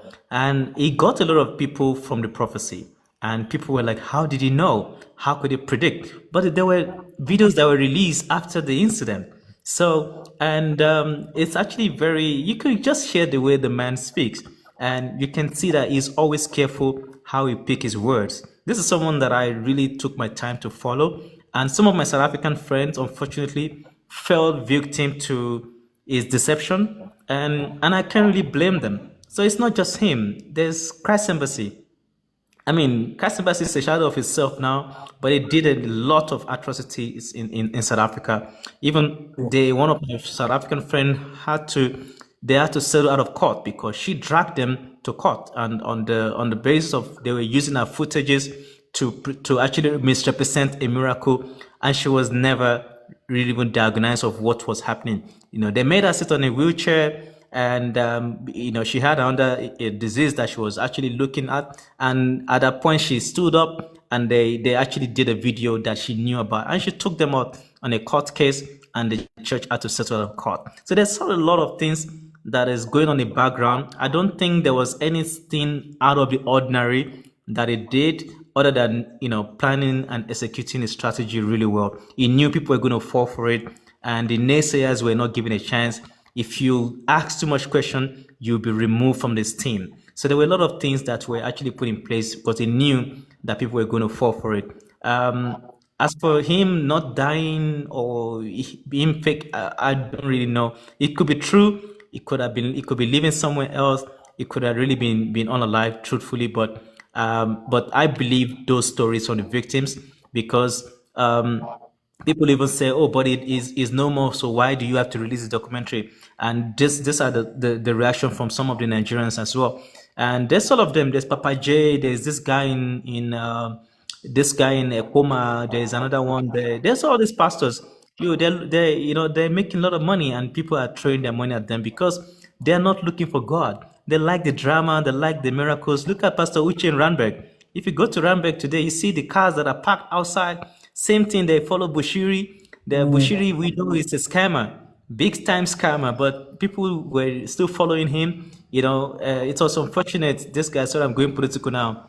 This guy from that left EFF that went to MK, he had to even go and pay him a visit. Floyd Shibambu.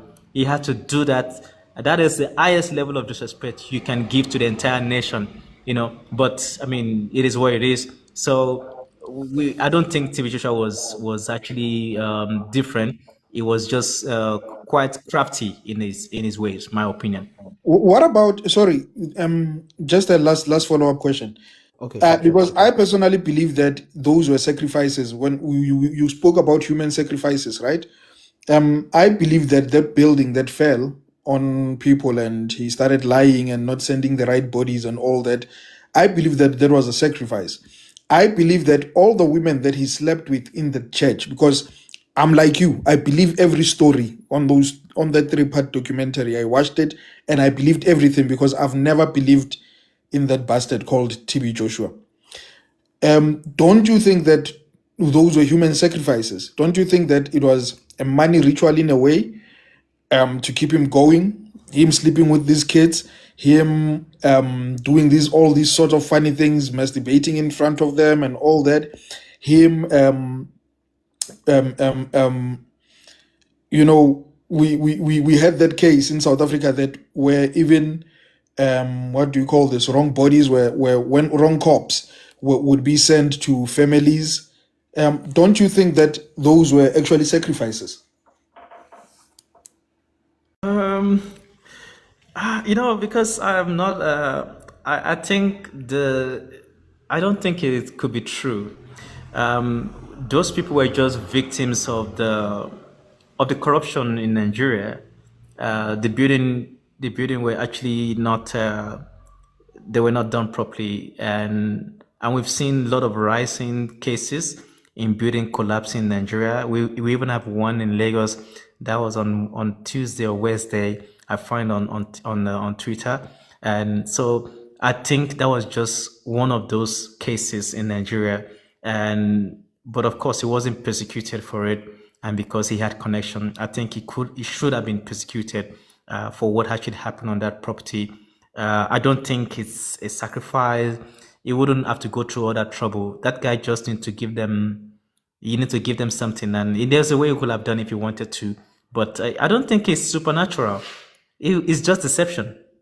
It is deception. It's just someone who was just really manipulative, and he enjoyed it. He knew he had the powers over the people, and he had his way with people, and people fear him, and I think he's just. I don't think it's anything extraordinary, in my opinion. There could be other things, but I just think that because of the corruption in Nigeria, Nigerians doing things the way they want to do it. So this structure is for certain story building, but you wanted to increase it for selfish reason. But this is engineering, my brother. This is engineering. You can't cheat science, But it's unfortunate, for the families of those who actually passed away in that rubble. I don't think it actually happened that way, and I don't agree, my brother King T-Pen. Thank you so much, T-Pain. Thank you so much, bro, and Misa as well for holding the fort whilst I was away. I really appreciate it, and thanks to everyone as well for continuously tapping. I really appreciate you guys. Just so that people are aware, the conversation today is actually the first the podium that we're having on the Bullpen networks, and we are discussing the prevalence of ritualism in Nigeria. With Pakunzi's leave, I will post this on YouTube. The link is in my bio, or you can go on YouTube and look out and check Bullpen 1v1 debates. I actually should change it to Bullpen Networks, considering that we're going to have the podium as well and the last case standing as well. So that's the conversation. Pakunzi has made a presentation on the issues of ritualism in Nigeria, the prevalence. Pakunzi has answered questions as well from the audience. A couple of questions from my side, Pakunzi. You've been here with us for quite a while. I really appreciate you. Just a couple of questions from my side, and then if you still have got time, you can stick around. But if not, then I'm happy to let you go, and we can close it for the day. And then maybe if another patriot is open, people can migrate to go and support that patriot. I said two questions, but the first one, Pakunzi, is the journalistic approach on reporting on the issues of ritualism in Nigeria. Is there reluctance from journalists in Nigeria to aggressively report on this? And if there is, what's the cause? Are you scared of repercussions, or do you do your best? I wouldn't say it's coming from a place of fear. I just feel like maybe we actually don't have a strong community journalism, and because most of these atrocities usually happen at a community level, so we don't get to hear more of it. And I think we should commend some of the community radio.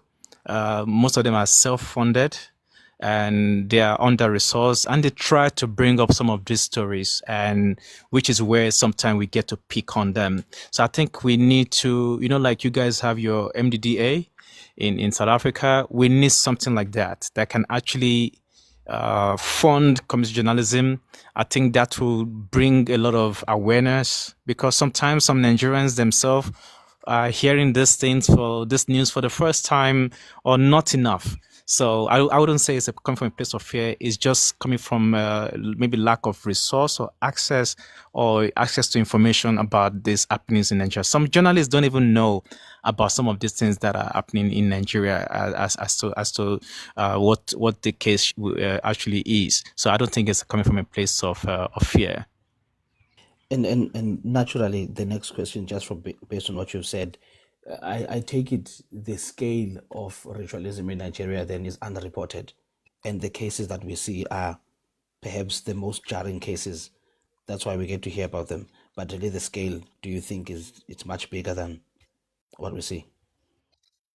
I think it's actually, it could be much bigger, and because so I think there was a time where I used to have an orientation program from the government, trying to educate people about ritualism, and all this cannibalism, skull mining, and we do it for a while and we just let it go. Maybe sometimes the wave gets to hand, and when a case comes up, then we're all awake again about it. So I think we need to put more effort into it, and getting to educate people, to inform people that you can acquire wealth or try to have a longer life by consuming the body part and all those things. So, and we need more authors, more writers, more stories that will actually educate people, and hopefully the other generation can get to inherit a better society from us, because we could have done better, we could have done more, and it will take a lot of work, a lot of hard work, painful work to get to overcome or accomplish this big task, because from what you've heard, even AMA 2000s they are doing these things. We've seen cases of young Nigerians that are going to witch doctor to give them something so they can get scammers, they can get more victims online. Can you imagine that? So for those, they can take a picture and they would do certain things. That person is just stupid. I don't think that magic really work. But some people do believe it. They will go and take their passport to someone, so that when they want to apply for visa, they can get a visa. There's so many weird, funny things. But I don't know that if we fix our diplomacy and we Nigerians we work on our image, more countries will give us visas. So you're not getting visas, not because it's a spiritual attack. It's because we've messed it up for others. And that's why we are not getting visas, or there's a high denial of visas in Nigeria, because they know your bank statements is forgery. They'll forge document. Like in the US embassy, sorry, I'm digressing now. You have an interview just for document only. Your first interview is just a document review. First interview. So when you pass that, then you get your proper interview. Do you know that? That interview is just for document review only. They just need to check. So they've gotten to that stage where I'm just actually highlighting one of the issues that is there. Like, you don't get an instant interview. You get an interview just for document only, because we've done a lot. Like, your bank statement, letter of employment, whatever it is. Yeah. I don't think Ngcabane is here to make a submission. I think Ngcabane is just here to show us a bonobo. But listen, Pakunzi, just know what you just said. I've applied twice for American visas, and both times the only thing I needed to do was to just go with my documents, the same interview, and get a verbal confirmation before I left my passport. I was never called in for multiple interviews. Ever. Just went in with my passport and the flights, proof of accommodation, proof of commitment in my country of departure. And the first time I got a 3-month visa, second time I got a 10-year multiple entry visa. Look, there was a case of a Nigerian that went to the U.S. embassy there in Santon. Is the permit, the sticker on his passport is not original. So they actually held his passport down, and the guy had to excuse himself and ran and bolted. Didn't come back for his passport. And and I mean, I'm digressing now. This is when we have these cases of documentation, and the guy had to, because there's a document in Nigerian embassy where it's called ETC, Emergency Travel Certificate. So we see a lot of Nigerians getting those documents, not because they lost their passport, but because they know that they can live with it because they are not documented. So that document is a bilateral with the South African government that allow the person to leave the country, and they would say, I lost my passport. So immigration they can really verify if it's legal or not. But so that is usually like the last option for some of these Nigerians when they've reached that chokehold to like, you know what, I'm gonna just go. So when they can use that to leave, get another passport and find their way back into the country. And not all the Nigerians are flying in. I'm not kidding you. There are syndicates in Malawi, in Zambia, there, in Zimbabwe, in Mozambique, and they find their way back into the country. Not just SADC people, Nigerians precisely, who have a different life about it, and we'll unpack that route. Yeah, and I have conversations that I can show you. Last question from me, Pakunzi. Diamond story, your thing is loading and it's not letting you up. I have no idea why. And then it says connection timed out, so you can request again. But last question for me, Pakunzi, before I either close or we just open it up and kind of decompress after such a beautiful session. I have to say thank you so much, Pakunzi. You spent about 3 hours with us. I really appreciate it. But the last question is, if you could speak directly to Nigerians, young and old, the younger ones who are tempted to participate in this ritualism, the older ones who are holding on to this, as you said earlier on, the view of a tradition of ritualism, what would you say to them? Okay, yeah, thank you. Thoughtful question, because I played a video from the NTA in Nigeria. I played it for Susu so that she could hear the age. The guy was a 29-year-old and he unalive an 18-year-old, and a secondary school girl. They actually removed her head and for ritual unaliving. This is 27 or 29-year-old boy or man, and so someone like that is probably born in the 90s. So I just want to tell, if a Nigerian is listening out there, it's wrong. We should not be doing anything like that. And whoever might have misled anyone out there thinking you need to unalive someone to get a leg up in life, no. We need to hold our leaders accountable to give us a better social system that gives everyone an equal chance of having a real life leg up in life, and nothing like cutting corners. None of this it's actually wrong, and we need to do better. And anyone that knows anyone that is doing skull mining, they should report to the authorities and they should call them out and not encourage any of this heinous act in Nigeria. That would be what I'll tell them. Yeah, okay. Thank you so much, Pakunzi. I really appreciate you, as Just I a said. quick one, Kinga Fifi. Kancane bandla. Umesh had a wonderful question in the comment section, and unfortunately we couldn't read it on time. She's asking about the Nigerian Ritual Task Force. Is that something that the police in Nigeria have ever considered?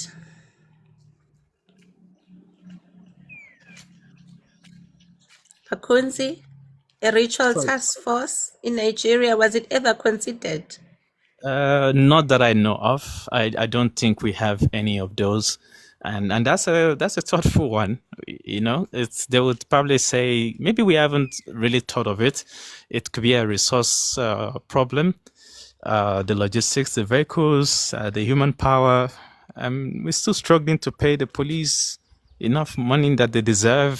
So coming up with another unit might not really work. But this is why good governance have to come in, and good governance will not come if they are not held accountable. So, including myself, that's why I always sum it up that the overall effect of Nigeria, the state of affairs in Nigeria today, is the sum of all of our inactive civic duty in Nigeria, which is why we've not held them accountable. We've all traveled out of the country, Australia, UK, wherever, and we've not done our part. And those in Nigeria, they are against the wall. And just we saw people being turned away for 25,000 naira because they couldn't get a medical facility. You can just imagine someone going through that, and a baby have to be unalived. So what could you tell someone like that about, ritualism or tax force, or that person just want to leave? They just want to live a decent life, and we don't. An average Nigerian doesn't have that. And when I talk about these issues, they say, oh, but there's poverty everywhere. So Pakunzi, why is this so important? But you that is defending, you're in the UK, you're in Australia, you're in Germany, you're in Holland. So that's the hypocrisy around it. You've left, you're having a better life, and those who deserve it at home, they should not get it. I mean, how is that fair for a conversation? But you know what? Bandits are going to be an equalizer, because now they are kidnapping people whose family members are in the diaspora seeking ransoms. Now, I wanted to ask you as well, if it's true that insecurity started in the 90s, during the time when Obasanjo took over. Apparently, there was there were T groups that were called an M name before Boko Haram, but they were sort of ignored because they were doing this thing in another section.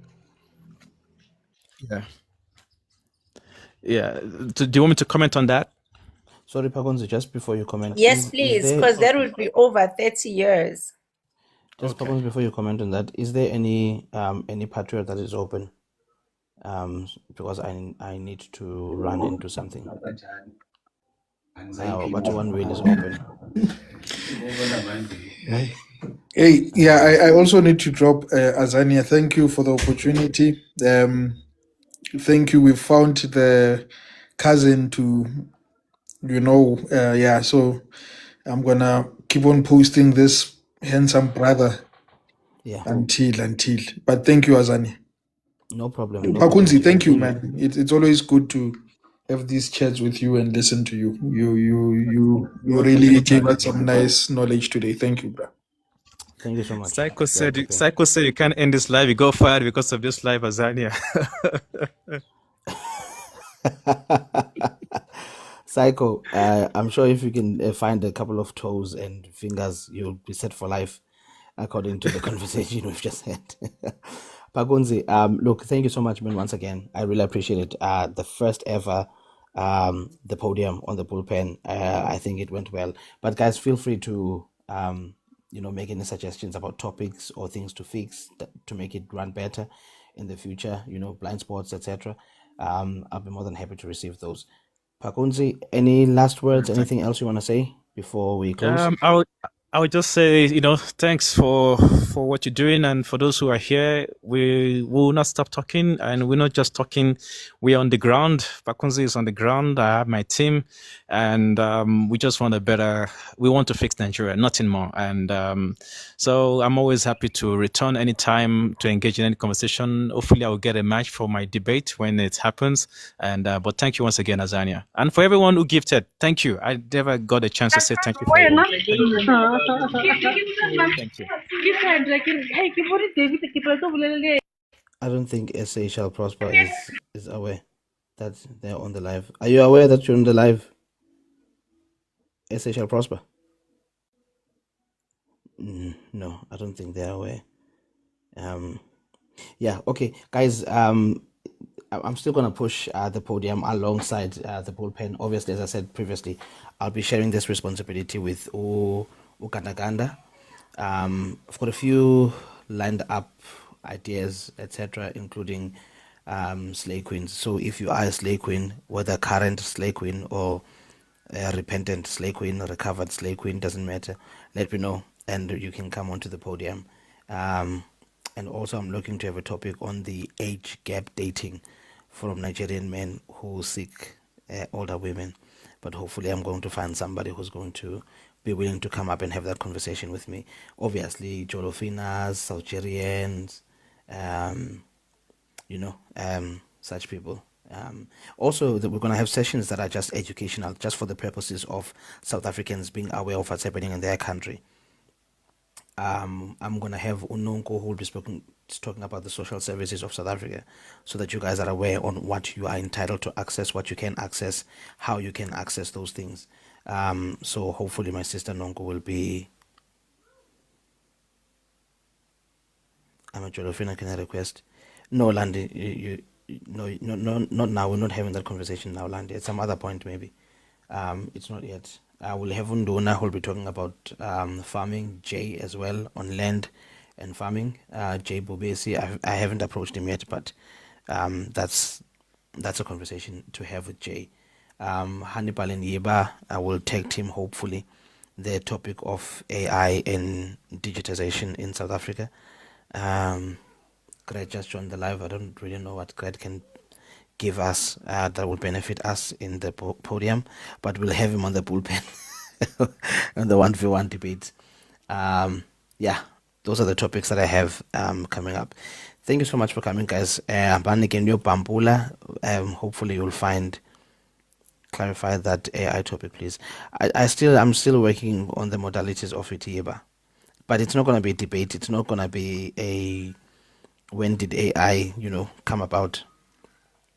But hopefully it's going to be on the advantages of AI, how people can effectively use AI, what apps exist that people don't know about, things like that. Like apps that can help people improve their lives. Okay, bye-bye and Buffett.